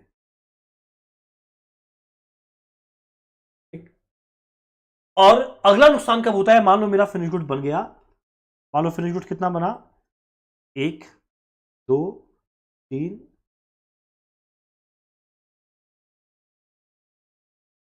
4। आप लोग को दिखने से समझ में आएगा ये तीनों ढंग का क्वालिटी का है, पर ये ना सब स्टैंडर्ड क्वांटिटी का है, क्वालिटी का, सॉरी सब स्टैंडर्ड क्वालिटी, सब स्टैंडर्ड क्वालिटी। तो अगर मान लो कुछ इस तरह का नुकसान हुआ, इसको हम लोग क्या बोलेंगे, डिफेक्टिव।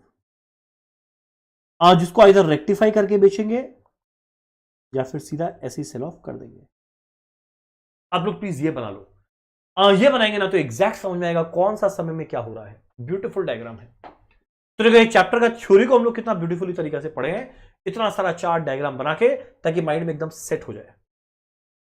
ठीक, तो आप लोग ये बनाओ। मीनवाइल अब जरा देखते हैं क्या क्या है।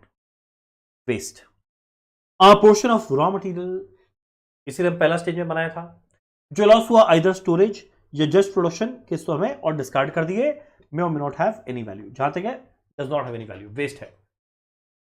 स्क्रैप, जो डिस्कार्ड हुआ, डिस्पोज ऑफ किए without further treatment, either has no और नो वैल्यू, और ये और नहीं है, और इनसिग्निफिकेंट वैल्यू। कभी कभी इसको रिड्यूस कर देते हैं। स्पॉइलेज कब होगा, use for material which are badly damaged in manufacturing operation. ध्यान दो ये मैन्युफैक्चरिंग के पहले या जस्ट उस समय का बात है, और ये ड्यूरिंग मैन्युफैक्चरिंग अगर मान लो कुछ खराब हुआ तब है। It can not be rectified and has taken out of process to dispose of in some manner without further processing. यानी आइडियलिस्टिकली जो हम यहां पे बनाए, ये मुझे नहीं बनाना चाहिए था, आप लोग इसको रब करना, ये वापस ही रिसाइकल नहीं होगा, इसको बेचना ही है, माय मिस्टेक। इसको सीधा बेचना ही है, ये वापस फर्दर प्रोसेस नहीं हो सकता। अगला देखो डिफेक्टिव क्या था, दोज यूनिट और पोर्शन ऑफ प्रोडक्शन, यानी प्रोडक्शन हो गया, फिनिश गुड्स बन गया, उसका कुछ पोर्शन जो क्वालिटी स्टैंडर्ड को मीट नहीं किया, यानी भैया फिनिश गुड स्टेज में पहुंचा पर अच्छे क्वालिटी का नहीं बना, तो इस केस में हम लोग क्या करते हैं, क्यों नहीं बना, bad supervision, bad planning, workmanship, ये सब की वजह से उसको हम लोग क्या करते हैं, बेच देते हैं कम रेट पे। तो वेस्ट कुछ नहीं मिला रॉ मटेरियल स्टेज में, स्क्रैप बेच के कुछ या इनसिग्निफिकेंट वैल्यू मिला रॉ मटेरियल स्टेज में, स्पॉइलेज मैन्युफैक्चरिंग ऑपरेशन के दौरान हुआ, डिफेक्टिव फिनिश गुड बन गया पर अच्छी क्वालिटी का नहीं बना। तो ये डायग्राम बनाना क्या चीज के लिए, चारों के लिए। आई एम श्योर आप लोग नॉर्मली अगर पढ़ते तो शायद इतना थिन लाइन ऑफ डिफरेंस समझ नहीं पाते। अब देखो ये सारा का सारा होना नेचुरल बात है। अब ये आइदर रहेगा नॉर्मल लॉस या रहेगा अब नॉर्मल लॉस। अब नॉर्मल लॉस आएगा ना, जैसे ही शब्द आएगा अब नॉर्मल लॉस, माइंड में बस एक चीज आना चाहिए, वो क्या है, कॉस्टिंग पीएल। तो देखो costing PL, costing PL, costing PL and costing PL, इतना ज्ञान मत पढ़ना, ट्रांसफर टू कॉस्टिंग पीएल। अगर बाई चांस कोई नॉर्मल लॉस आया तो हर एक नॉर्मल लॉस को कौन एब्जॉर्ब करेगा,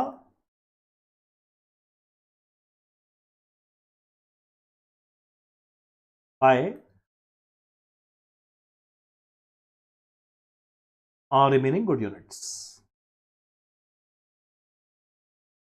कौन एब्जॉर्ब करेगा, रिमेनिंग गुड यूनिट्स। डन। तो इसी के साथ हमारे मटेरियल चैप्टर का थ्योरी ब्यूटीफुली हम लोग कवर किए। कुछ स्टॉक लेवल का थ्योरी था, हम जानबूझ के नहीं बताया क्या कारण, क्या ऑलरेडी हम लोग का मटेरियल चैप्टर में हर तरह के स्टॉक लेवल के बारे में बहुत डिटेल में डिस्कस किया हुआ है। तो इसी के साथ हमारे मटेरियल चैप्टर का थ्योरी होता है खत्म। नेक्स्ट एक और वापस इंडेक्स में आते हैं, या इंडेक्स में क्या ना है, ऐसे ही चलते हैं। चलो हमारा मटेरियल चैप्टर का थ्योरी कंप्लीट किए। नेक्स्ट हमारा चैप्टर कौन सा है, लेबर। अब एक काम करते हैं, फटाफट लेबर का थ्योरी देखते हैं। Where is labor? Where is labor? Where is labor? Schedules.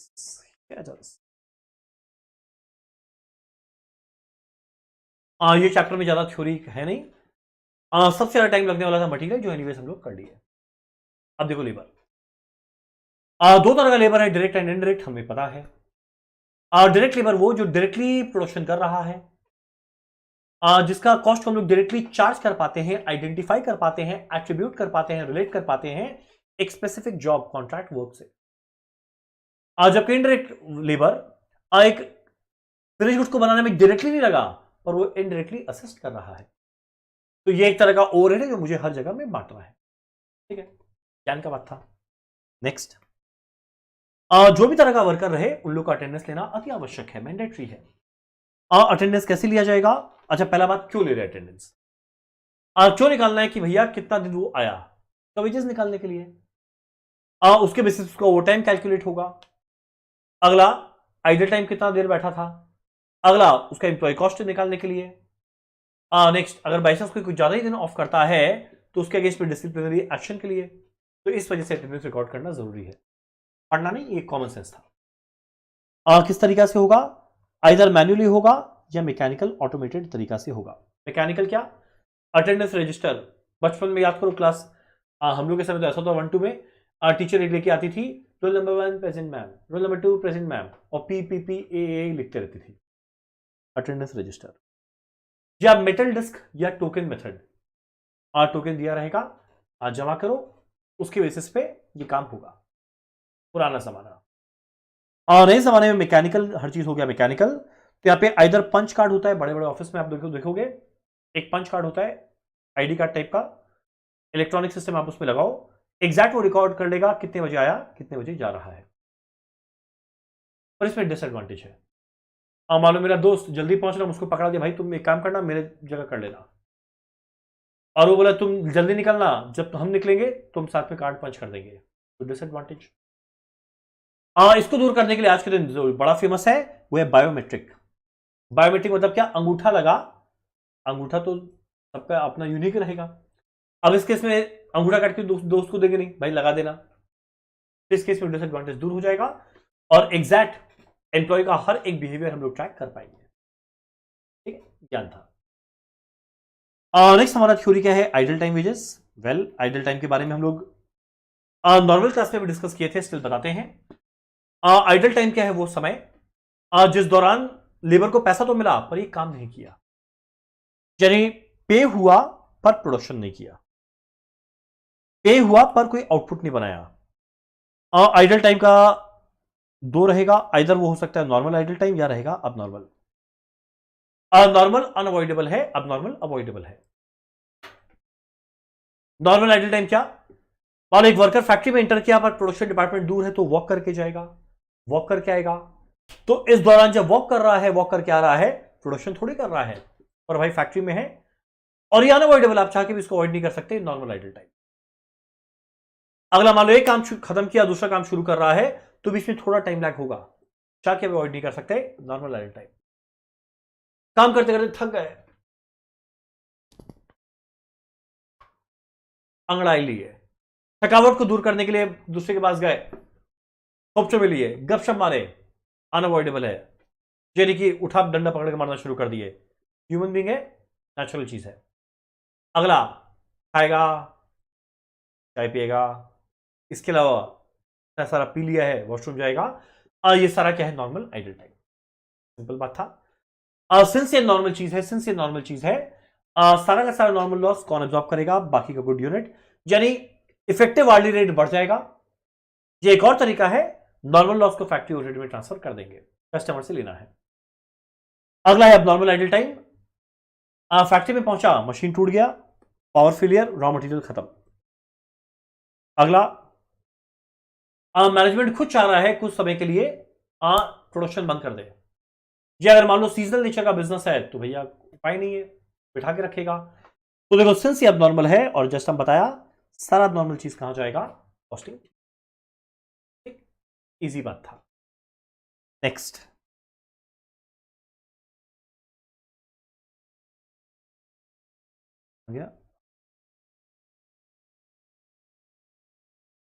और देखो नेक्स्ट हमारा क्या है? Over time premium and treatment. ये वैसे हमारा डिस्कस किया, हम जल्दी से रिपीट करते हैं। ओवर टाइम में क्या है कि प्रिस्क्राइब किया हुआ फैक्ट्री एक्ट 1948 कि अगर बाई चांस एक वर्कर एक दिन में 9 घंटा से ज्यादा या पूरे वीक में 48 आवर्स से ज्यादा काम करे तो जो एक्स्ट्रा काम किया ना वो ओवर टाइम है, और जो एक्स्ट्रा काम किया ना उस एक्स्ट्रा टाइम में उसको नॉर्मल रेट नहीं डबल रेट पे पैसा मिलता है। तो फैक्ट्रीज एक्ट 1948, एक दिन में 9 घंटा से ज्यादा, 48 आवर्स से ज्यादा वीक में, तो जो एक्स्ट्रा काम किया उसको बोलते हैं ओवर टाइम प्रीमियम। ये जनरली किस रेट में मिलता है? Double the rate of basic plus allowances. अब ये ओवर टाइम का ट्रीटमेंट क्या रहेगा? डिपेंड करता है ओवर टाइम क्यों हो रहा है। देखो ओवर टाइम होने का कारण वजह 3 होता है। आप लोग बोलेंगे क्या? कि भैया एक तो ओवर टाइम साल भर होते रहता है, क्यों? क्यों लेबर ही नहीं रखता, मतलब कम लेबर लोग से दुनिया भर का काम कराता है, ये नॉर्मल फीचर है, ये ओवर टाइम साल भर होता है। कारण क्या है? Due to labour shortage. अगला कारण क्या हो सकता है? एक पीक सीजन आया, अचानक से एक समय आया जब अचानक से प्रोडक्शन डिमांड बहुत ज्यादा है, तब उस समय ओवर टाइम काम कराना पड़ता है। या तीसरा समय, हम तो भैया नॉर्मल करने वाले थे पर एक कस्टमर आके खोचा कर दिया कि मेरे को तो एक दिन में दो। हम बोला नहीं पॉसिबल है। बोले आपको ओवर टाइम कराना है वो करा, जितना एक्स्ट्रा पैसा लगेगा हम देंगे पर आप करो। तो तीसरा कस्टमर के रिक्वेस्ट भी होता है। अब ये तीनों सिचुएशन के अंदर में ओवर टाइम का ट्रीटमेंट अलग रहेगा। किस समय सिचुएशन ट्रीटमेंट क्या रहेगा ये हम लोग जानते हैं। जो ये सब लिखा हुआ है ना, सब पढ़ना मत, कॉमन सेंस से समझेंगे। इसके लिए एक बार ना आप लोग को आना पड़ेगा, बताइए कहां? एक बार के लिए आप लोग को आना पड़ेगा जो एडिशनल क्वेश्चन फॉर प्रैक्टिस है ना, पेज नंबर मेरे में 68 है, अपना देख लेना क्या है उसमें, ताकि हम नंबर के साथ इसको समझा पाए। Where is my calculator, where is my calculator, आ गया।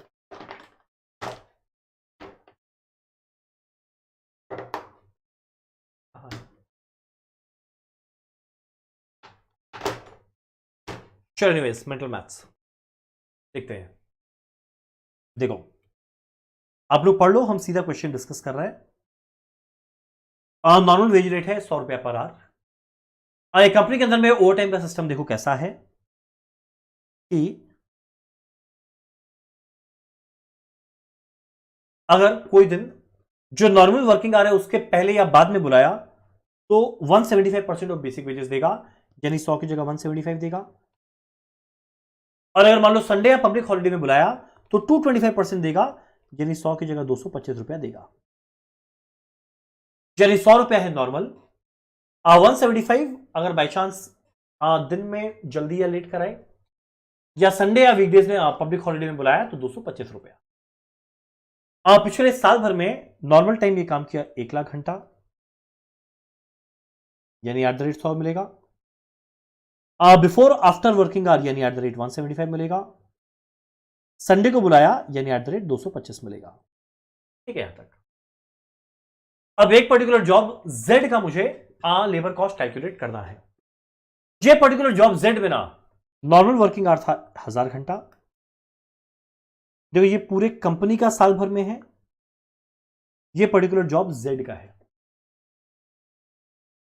Over time before and after 100 घंटा था एंड संडे हॉलिडे 25 घंटा था। अब मुझे लेबर कॉस्ट निकालना है Z में क्या होगा, ओवरहेड क्या होगा, कब, अगर बाई चांस 3 सिचुएशन होता है क्या क्या। पहला, अगर बाई चांस ये ओवर टाइम रेगुलरली करता है साल भर क्योंकि लेबर शॉर्टेज है, या मान लो अचानक से प्रोडक्शन का एक समय में सीजनल पीरियड आया हुआ रिक्वायरमेंट है, या तीसरा कस्टमर के रिक्वेस्ट पे, ये वजह हो सकता है। ठीक है, मुझे पता है वाला बात। अब तीनों में ना आंसर थोड़ा अलग होगा। अब सोचो अगर बाई चांस लेबर शॉर्टेज है और ये नॉर्मल फीचर है, अगर ये नॉर्मल फीचर है तो ये बोलना एकदम गलत है कि नॉर्मल वेज रेट मेरा 100 रुपया पर आवर है, एकदम गलत है। भाई आपका तो लेबर शॉर्टेज है, आप तो साल भर ओवर टाइम देते हैं, तो आपके लिए नॉर्मल खर्चा है। तब पता है अगर बाई चांस हम बोले 100 रुपया पर आवर लगता है वो गलत है, मेरे को ना एवरेज में रेट क्या वो निकालना पड़ेगा। और एवरेज 100 प्लस 175 प्लस 225 बाई 3 मत कर देना, तो सिंपल एवरेज हो जाएगा। अब मुझे वेटेड एवरेज निकालना पड़ेगा, कैसे, 1,00,000 इंटू 100, 1 करोड़ रुपया। 20,000 इंटू 175, आई थिंक 35 लाख रुपया। 5,000 इंटू 225, आई थिंक कुछ अमाउंट। तो अगर आप लोग देखो पहला केस में 1 करोड़ 35 लाख इतना कुल में का मुझे, यानी कुल मिला के साल भर में लेबर कॉस्ट लगा इतना, टोटल 1.25 लाख घंटा काम करने का, यानी एवरेज में रेट 117 है। आप उसको क्लियर कट बोलेंगे भाई तेरा साल भर का ड्रामा है, 100 रुपया पर आवर मत बोल, तेरे लिए नॉर्मल चीज है, 117 रुपया पर आवर है। तब जॉब Z में जो 1125 घंटा लगा इंटू 117 करके हम लोग लेबर कॉस्ट चार्ज करेंगे। एकदम लॉजिकल बात है। दूसरा बात, पर वही अगर बाई चांस प्रोडक्शन का रिक्वायरमेंट उस समय आ गया, इस वजह से करना पड़ रहा है, तो बताए हम लोग क्या करेंगे। जो 1125 घंटा था टोटल जो लेबर आवर काम किया गया, उसमें @100 वो तो लेबर कॉस्ट में चला जाएगा। और जो टाइम प्रीमियम है ना, जो प्रीमियम है ना, वो फैक्ट्री ओवरहेड में डाल देंगे, क्योंकि डायरेक्टली उस कस्टमर का बेचारे का क्या दोष जो हम उसे चार्ज करें। तो 100 घंटा @75, 25 घंटा @125। जॉब Z में देखो 1000 था, 100 था, 25 था, यानी 1125 घंटा में तो @100 करके दे। ये 100 घंटा में जो एक्स्ट्रा 75 लगा, ये 25 घंटा में जो एक्स्ट्रा 125 लगा, ये कहां चला जाएगा, फैक्ट्री ओवरहेड में। कब, जब ये पूरे पीरियड में सभी को ओवर टाइम हो रहा है तो फैक्ट्री ओवरहेड में। पर वही अगर बाई चांस कस्टमर के ही रिक्वायरमेंट में हम लोग ये काम किए तो पूरा कस्टमर से चार्ज कर, कैसे, पूरा कस्टमर से चार्ज कर डायरेक्ट लेबर कॉस्ट बोल के। अगर ओवरहेड बोलेंगे तो देखो सब में बढ़ जाएगा, पर कस्टमर बोला है ना तो डायरेक्ट लेबर बोल के चार्ज कर, यानी क्या करेंगे, 1000 इंटू 100 घंटा इंटू 175, 25 घंटा इंटू 225। हम लोग इस तरीका से नहीं जो ये लोग किए ऐसे करके देखेंगे, पूरा कस्टमर से चार्ज कर लेंगे। तो देखिए 3 अलग अलग ट्रीटमेंट है, अगर 3 अलग अलग वजह से हमारा ओवर टाइम का खर्चा लग रहा है। डन। तो पहला हम लोग क्या पढ़े, आइडल टाइम, अगला हम लोग क्या पढ़े, ओवर टाइम। नेक्स्ट एक बड़ा इंपॉर्टेंट थ्योरी है लेबर टर्नओवर, जो बहुत डिटेल में क्लास में हम लोग डिस्कस किए थे। ठीक है, फिर से आ जाते हैं थ्योरी वाले पोर्शन में। वेल मेरे बुक में पेज 56 और इसमें वापस ज्यादा टाइम वेस्ट नहीं करेगा, हम फटाफट बोलेगा क्योंकि ऑलरेडी हमारा बहुत डिटेल में क्लास में डिस्कस किया हुआ है। लेबर टर्नओवर क्या है? Rate of change in composition of labour workforce during a specified period of time. ये कैलकुलेट करने के बाद वो इंडस्ट्री के बेंचमार्क के साथ कंपेयर करेगा कि यार मेरे कंपनी में लेबर टर्नओवर क्या है, बाकी इंडस्ट्री में क्या है। क्वेश्चन एग्जाम में क्या पूछता है? Causes of labour turnover. कारण है पर्सनल, अवॉइडेबल, अनअवॉइडेबल। पर्सनल कारण क्या? मुझे कहीं पे बेटर जॉब मिल गया तो हम छोड़ देंगे। बूढ़ा बूढ़ा हो गए, तबियत खराब है, छोड़ देंगे। घर में वाइफ पड़ के मारती है, फैमिली रिस्पॉन्सिबिलिटी बढ़ रहा है, छोड़ देंगे, मतलब कहीं और जाएंगे, छोड़ के घर में नहीं बैठ जाएंगे। अगर आप जॉब से सेटिस्फाइड नहीं है, छोड़ देंगे। अनअवॉइडेबल में कारण क्या है? वो बिजनेस ही सीजनल नेचर का है तो वो मुझे खुद निकाल देगा।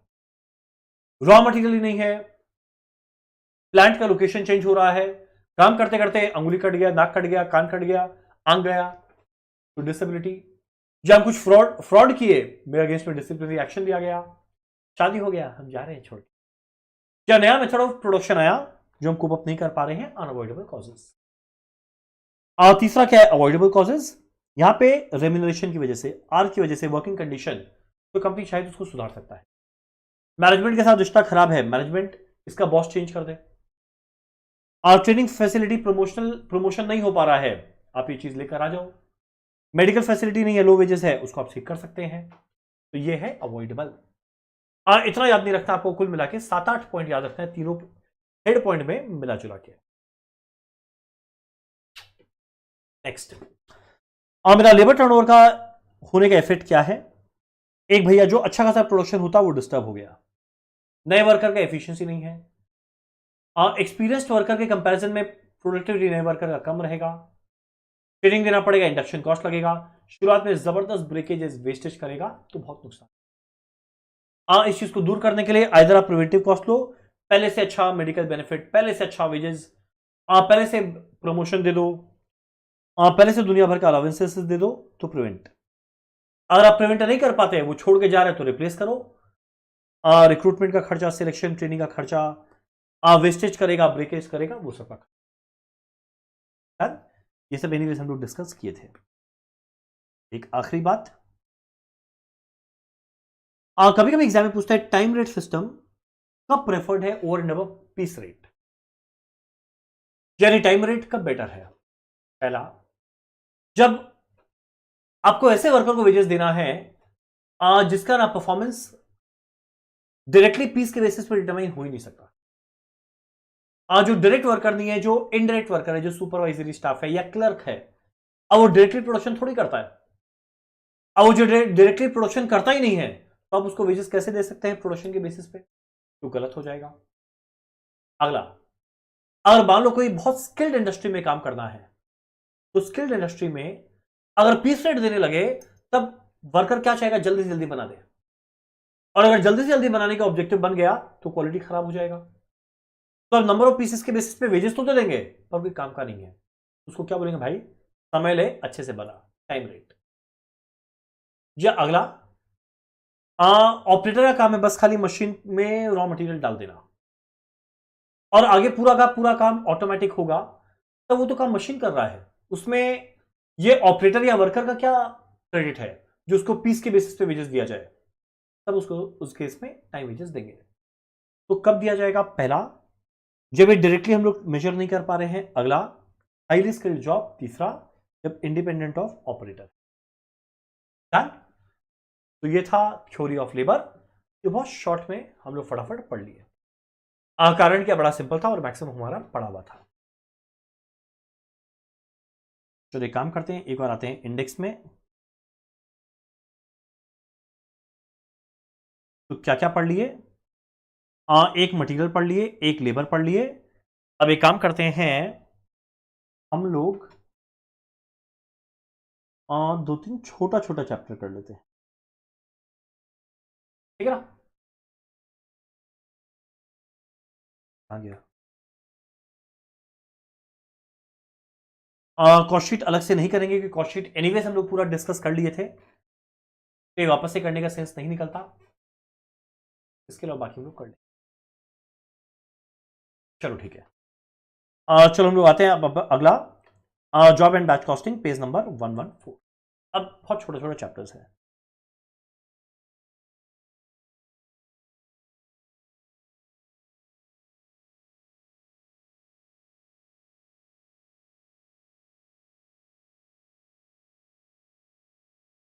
हमारा ये हैंग हो गया है, 1 मिनट।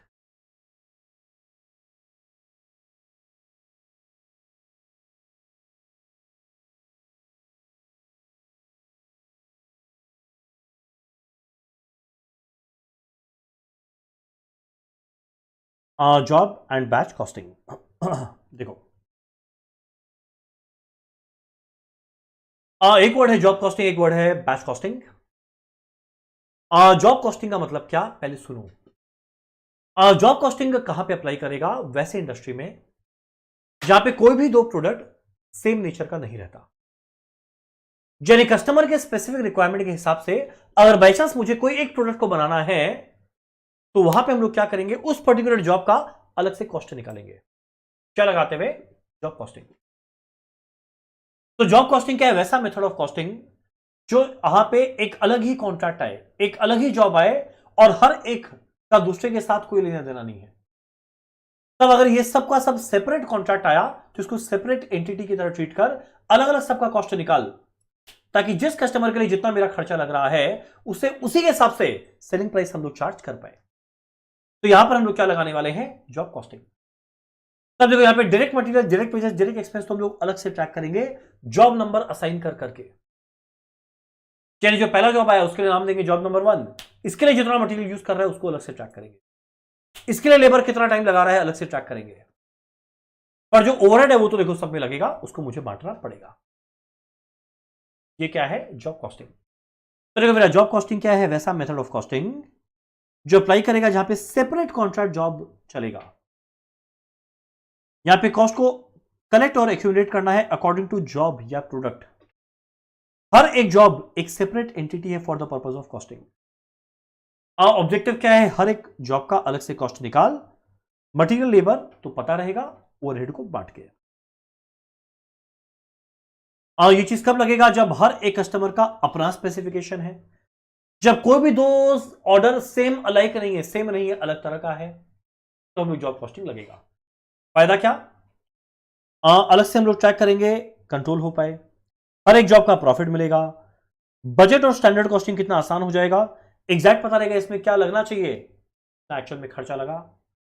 अगर मान लो कि स्पॉइलेज या डिफेक्टिव हो रहा है, तो हम लोग आराम से आइडेंटिफाई कर पाएंगे। पर झमेला यार बहुत टीडियस है, हर एक जॉब के लिए अलग से बैठ के जॉब कॉस्ट शीट बनाना एक पगलापनी वाला काम है, तो बहुत कॉस्टली, लेबोरियस कॉस्ट है, बहुत क्लरिकल प्रोसेस है। इस केस में previous record of cost meaningless रहेगा अगर by chance market condition change हो रहा है। जॉब कॉस्टिंग, हाँ इसमें एग्जांपल दिया करता था, मान लो एक को चेयर चाहिए ऐसा, एक मोटा आदमी को चाहिए ऐसा, एक पतला को चाहिए बस ऐसा, तो ये यहां पे हर जगह क्या लग रहा है, जॉब कॉस्टिंग। इसका बड़ा अच्छा एग्जांपल है इंटीरियर डेकोरेशन। कोई भी दो घर का इंटीरियर डेकोरेशन सेम नहीं रहता, अलग तरह का है, तो अलग अलग से कॉस्ट निकालना है, क्या लगेगा, जॉब कॉस्टिंग। अगला मेरा क्या है, बैच कॉस्टिंग।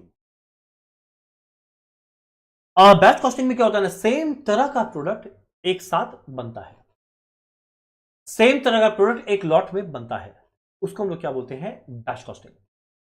आप लोग देखो कोई भी प्रोडक्ट अगर उठा के देखोगे, पैकेट को पलट के देखना, पीछे लिखा रहेगा बैच नंबर। कोई भी दवाई या कोई भी खाने पीने का चीज को देखना, बैच नंबर लिखा रहता है, यानी जो भी मेरा कॉस्ट लग रहा है वो पूरे बैच के लिए लग रहा है, जो मुझे अलग से ट्रैक करना है। अब ये बैच में 100 यूनिट, 10 यूनिट, 1000 यूनिट, 500 यूनिट को भी कुछ भी हो सकता है, जैसा जो कंपनी का डिजायर है, मतलब जिस तरीका से कंपनी बना सकता है। तब यहां पे जो हम लोग कॉस्ट को निकालेंगे, तो यहां पे अलग अलग यूनिट वाइज नहीं या जॉब वाइज नहीं, यहां पे बैच वाइज निकालेंगे, और उस बैच में जितना यूनिट बना डिवाइड कर दे, हर एक का कॉस्ट मुझे मिल जाएगा। ठीक, बड़ा अच्छा एग्जांपल है, रेडीमेड गारमेंट हुआ, या मान लो ऑटो इंडस्ट्री हुआ, या फार्मा कंपनी हुआ, या इलेक्ट्रॉनिक आइटम जो एक स्पेसिफिक बैच में बनता है, उसके अंदर में ये मेथड ऑफ कॉस्टिंग लग सकता है। तो यहां पे एक लॉट में बनता है, 1 यूनिट ऑफ प्रोडक्ट नहीं बनता, 500 1000 करके बनता है। यहां पे बैच कॉस्टिंग में बहुत सिमिलर यूनिट बन रहा है एक साथ। यहां पे कॉस्ट शीट बनाएंगे हर एक बैच का, कॉस्ट निकालेंगे उस बैच का, मटेरियल लेबर ओवरहेड निकाल के। जनरली कहां अप्लाई होता है? Pharma company, TV, radio set, ये सब में। ठीक है। दोनों के बीच में डिफरेंस क्या है? जॉब कॉस्टिंग के अंदर में कॉस्ट निकालते हैं हर एक जॉब का, और यहां निकालते हैं पूरे बैच का। यहां पे हर जॉब एक दूसरे से अलग है। यहां पे जो बैच में जो प्रोडक्ट बना है ना, वो सारा का सारा सेम है। ये non standard non repetitive product के लिए है, जबकि होमोजीनियस मतलब सेम टाइप के प्रोडक्ट के लिए। फिर अगर एक बैच में 100 यूनिट बना तो सब तो सेम बना है ना, तो ये कहां लगेगा? Batch costing. ये काफी सिंपल था, ऑलरेडी आप लोगों को आता था, इस पर ज्यादा टाइम वेस्ट किया नहीं। चलो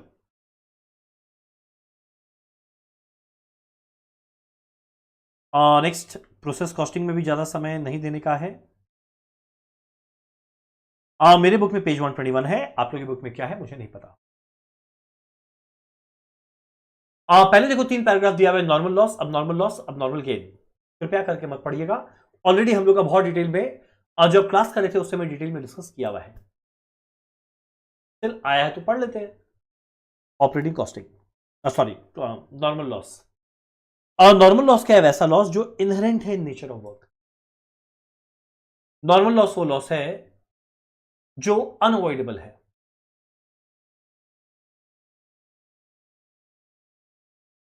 ये इनहेरेंट है, ये यूजुअल है, ये जनरली होगा ही होगा। और क्वेश्चन उठता है ये कैसे पता चलेगा? पास्ट एक्सपीरियंस या टेक्निकल स्पेसिफिकेशन के द्वारा। यानी पास्ट में देखे यार ये तो लॉस होता ही है, तो नॉर्मल लॉस है। या अगर मान लो मेरा पहला साल है या दूसरा साल है तो मेरे पास एक अच्छा ट्रैक रिकॉर्ड नहीं है, तो मेरा टेक्निकल आदमी जो मेरा इंजीनियर है वो बताएगा नॉर्मल लॉस क्या होता है। और जनरली ये किस में एक्सप्रेस होता है? As a percentage. और ये परसेंटेज किस चीज का रहता है? इनपुट का। नॉर्मल बात है।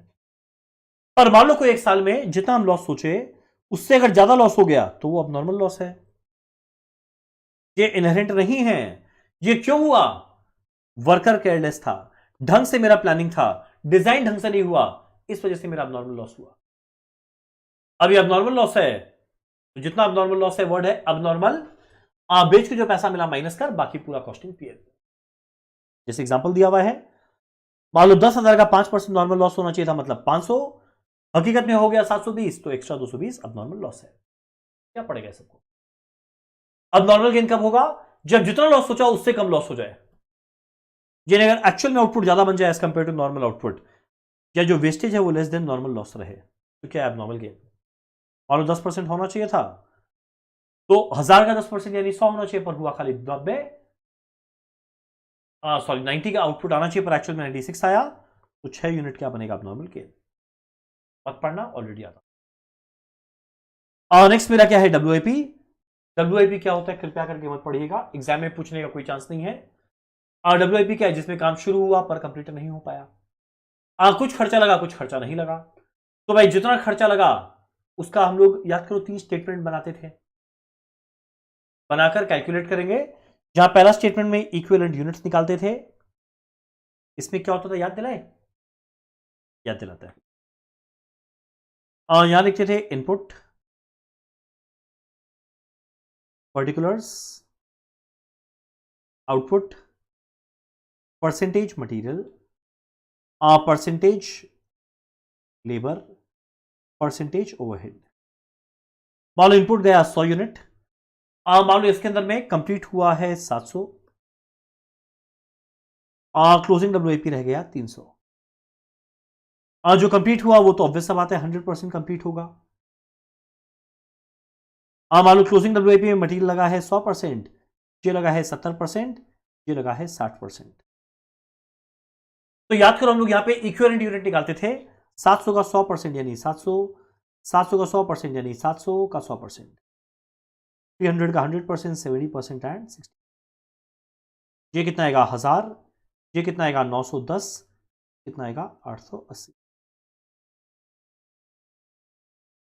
याद करो इसी चीज को हम लोग क्या बोलते थे? Equivalent unit. तो इक्विवेलेंट यूनिट में मुझे क्या करना है, पहले number of units of closing WIP निकाल लिए। अगला degree of completion in respect of material labour overhead निकाल, 170 60 निकाल लिए। इक्विवेलेंट यूनिट कैसे आएगा, जितना यूनिट था इनटू डीओसी एग्जैक्ट निकाल लिए। तो ये पढ़ना थोड़ी है, तो ऑलरेडी आप लोग को आता है। तो जो चीज टेक्स्ट में लिखे आप लोग एग्जांपल पहले लिखना, उसी चीज को टेक्स्ट में लिख देना, बड़ा आसान चीज था। नेक्स्ट, डब्ल्यूआईपी को वैल्यू करने का प्रोसेस क्या है, प्लीज यहां मत पढ़ना, क्लास का नोट से पढ़ना। जहां पे 3 स्टेटमेंट बनाए थे एंड 2 मेथड था, एक था फीफो, एक था वेटेड एवरेज। डन, मत पढ़ना यहां से। अगला हमारा inter process profit. Inter process profit हम लोग डिटेल में डिस्कस किए, पर्सनल थ्योरी यहां से पढ़ते हैं। देखो जनरली क्या होता है ना, जनरली एक प्रोसेस जब दूसरे प्रोसेस के अंदर में अपने प्रोडक्ट को ट्रांसफर करता है तो करता है कॉस्ट में। इसीलिए हम लोग उसको जनरली कॉस्ट सेंटर बोलते थे, कारण क्या है, कॉस्ट में ट्रांसफर करता था। और रियल लाइफ में, वास्तविक जिंदगी में जनरली कोई कॉस्ट में नहीं, कॉस्ट में प्रॉफिट जोड़ के ट्रांसफर करता है, यानी वो कॉस्ट सेंटर नहीं है, वो प्रॉफिट सेंटर है। और क्वेश्चन उठता है ये प्रॉफिट कैसे, कितना प्रॉफिट जोड़ना है, कितना चार्ज करना है, कैसे निकालेगा। अपने कॉस्ट में ट्रांसफर नहीं करता, नॉट एट कॉस्ट। इधर अगर वही सेम चीज ये मार्केट में बेचता तो कितना में बेचता, प्रोसेस 1 जो अपने कंपनी के प्रोसेस 2 को दे रहा है वो कॉस्ट में नहीं देगा, वो ये निकालेगा अगर हम मार्केट में बेचते तो कितना में बेचते, उतना ही हम इससे चार्ज करेगा, क्योंकि भैया हम तो उतना वैसा चीज बना ही लिया जो जिसका वैल्यू उतना है। या वो क्या करेगा, कॉस्ट में एक परसेंटेज ऑफ प्रॉफिट जोड़ के ट्रांसफर करेगा। तो कॉस्ट में जितना प्रॉफिट जोड़ के ट्रांसफर करेगा उसी को क्या बोलते हैं, ट्रांसफर प्राइस। मान लो कॉस्ट था 100, ट्रांसफर प्राइस है 120, तो इंटर प्रोसेस प्रॉफिट कितना आया है, 20। अब तुम लोग यार सेम कंपनी है, एक डिपार्टमेंट दूसरे डिपार्टमेंट को क्यों प्रॉफिट जोड़ के ट्रांसफर कर रहा है, कर दो ना ऐसी ट्रांसफर। नहीं, प्रॉफिट जोड़ने का कुछ फायदा है, कुछ नुकसान भी है, दोनों है। फायदा क्या है, मुझे एग्जैक्ट पता रहेगा कि हर एक डिपार्टमेंट में खर्चा क्या लगा और वो कितने रुपए का मार्केट वैल्यू के लायक काम किया। बेस्ट पार्ट क्या है, हर एक मैनेजर का रिस्पॉन्सिबिलिटी फिक्स हो जाएगा कि भाई तेरे को प्रॉफिट कमा के देना है, यानी हर एक प्रोसेस कॉस्ट सेंटर नहीं प्रॉफिट सेंटर रहेगा। और जिसके बेसिस पे मान लो उसको बोनस मिलेगा तो उसका उद्देश्य क्या रहेगा, इनएफिशिएंसी कम से कम करना, तो इनएफिशिएंसी को ये कम से कम कर देगा। इतना फायदा है, पर इसका नुकसान है। आप लोग शायद नहीं पढ़े पर बाद में टैक्स में पढ़ेंगे। ट्रांसफर प्राइसिंग का टैक्स के अंदर में एक झमेला होता है। ट्रांसफर प्राइसिंग क्या है ना, ये खुद कैलकुलेट करना दोनों डिपार्टमेंट के बीच में एक बड़ा कंफ्लिक्ट या मिसअंडरस्टैंडिंग लेकर आएगा, और बाद में लास्ट में कॉर्पोरेट लेवल में पूरा रिकंसिलेशन बनाना कि भाई इंटर प्रोसेस प्रॉफिट जो क्लोजिंग स्टॉक है उसमें अनरियलाइज्ड प्रॉफिट क्या रह गया। ये एक बड़ा लोचा काम है, याद करो ये काम हम लोग करते थे, तो कुछ डिसएडवांटेज, ठीक है। तो ये काफी सिंपल थ्योरी है, जो वन टाइम आप लोग रीड करो या बस वीडियो सुन लो, से काम हो जाए, ठीक है। तो हम लोग मटेरियल पढ़े, लेबर पढ़े, process job and batch costing पढ़े, प्रोसेस कॉस्टिंग पढ़े, ठीक। एक बहुत ही ज्यादा छोटा सा सिंपल सा एक और चैप्टर का थ्योरी कर लेते हैं, जो है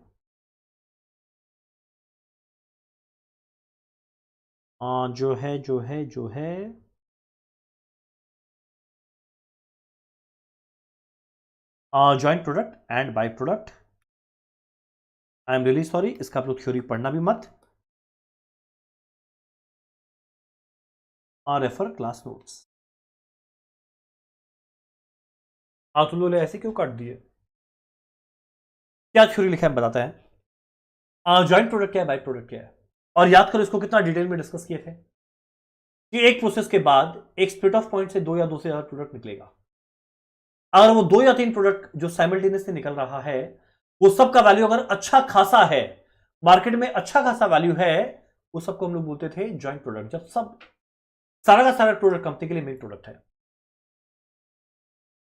बाई प्रोडक्ट क्या है?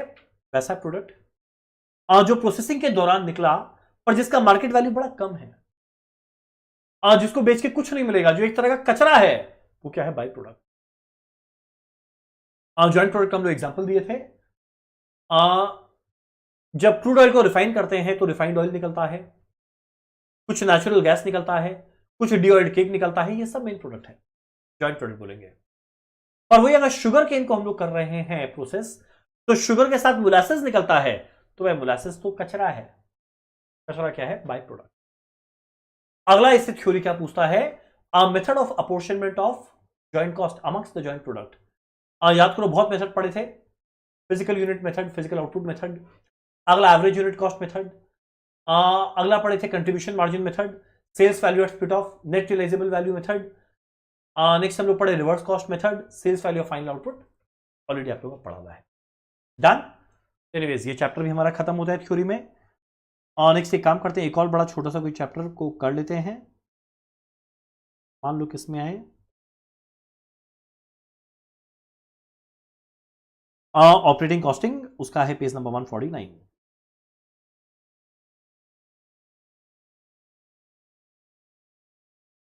ऑपरेटिंग कॉस्टिंग क्या है? ऑपरेटिंग कॉस्टिंग में वेल ऑपरेटिंग कॉस्टिंग क्या है ये आप लोगों को पता है, किस इंडस्ट्री में लगेगा? सर्विस सेक्टर में।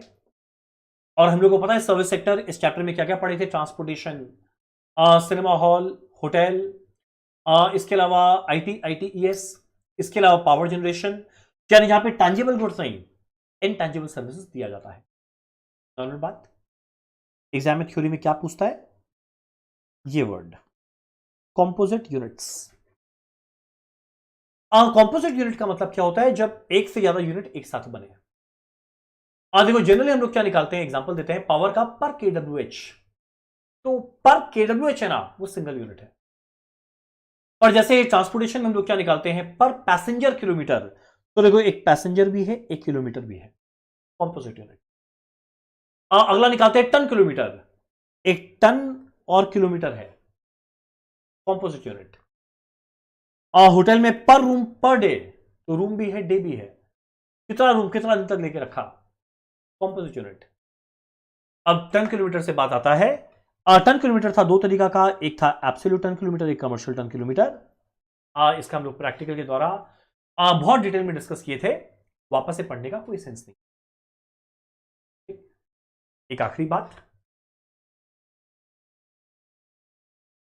एक एग्जाम में शॉर्ट नोट आ सकता है, build operate transfer BOT approach, ये किसके अंदर में है? टोल के अंदर में,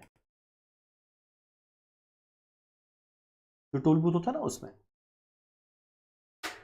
ये बता दे क्या होता है बिल्ड ऑपरेट ट्रांसफर।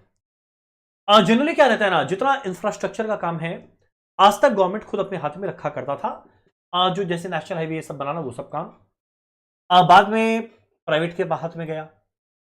पर आज के दिन पीपीपी मॉडल में चलता है, प्राइवेट पब्लिक पार्टनरशिप।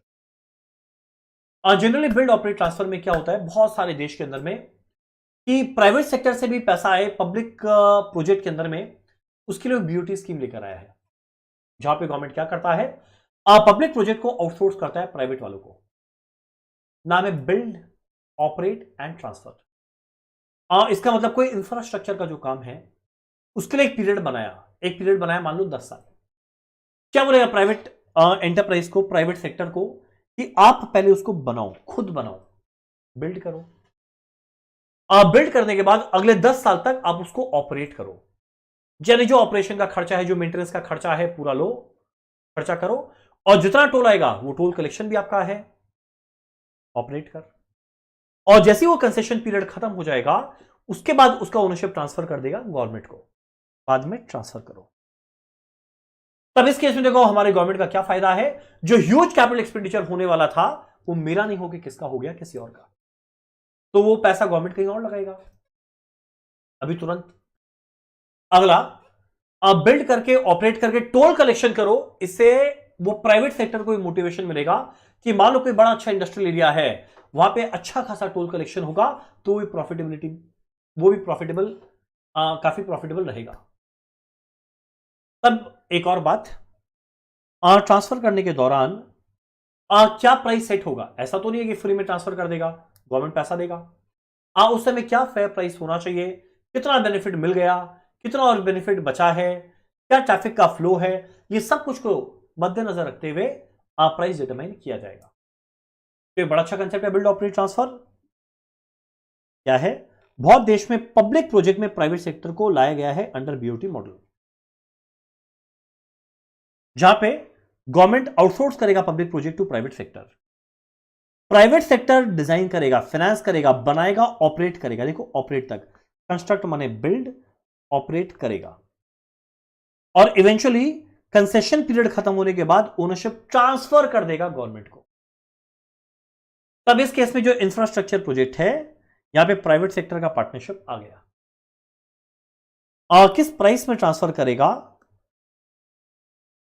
वो डिपेंड करेगा कितना बेनिफिट मिल गया, कितना यूजर गेन करेगा, कितना इंप्रूवमेंट और करना है उसके बेसिस पे। तो इसको हम लोग क्या बोलते हैं? Build operate transfer model. Done. तो इसी के साथ हमारा ये वाला चैप्टर का थ्योरी भी होता है खत्म। तो आप लोग रियलाइज करोगे मैक्सिमम थ्योरी हम लोग क्लास के अंदर पढ़ लिए थे। अलग से थ्योरी पढ़ने का मटेरियल में बहुत टाइम लगा, कुछ एक्सटेंट तक लेबर में, अदरवाइज बाकी जितना चैप्टर किया उसमें कुछ खूब बेसी एक्स्ट्रा टाइम नहीं लगा। तो हम लोग का ये एंड ये इतना चैप्टर्स हम लोग कवर कर लिए। और क्या कर सकते हैं अभी कवर?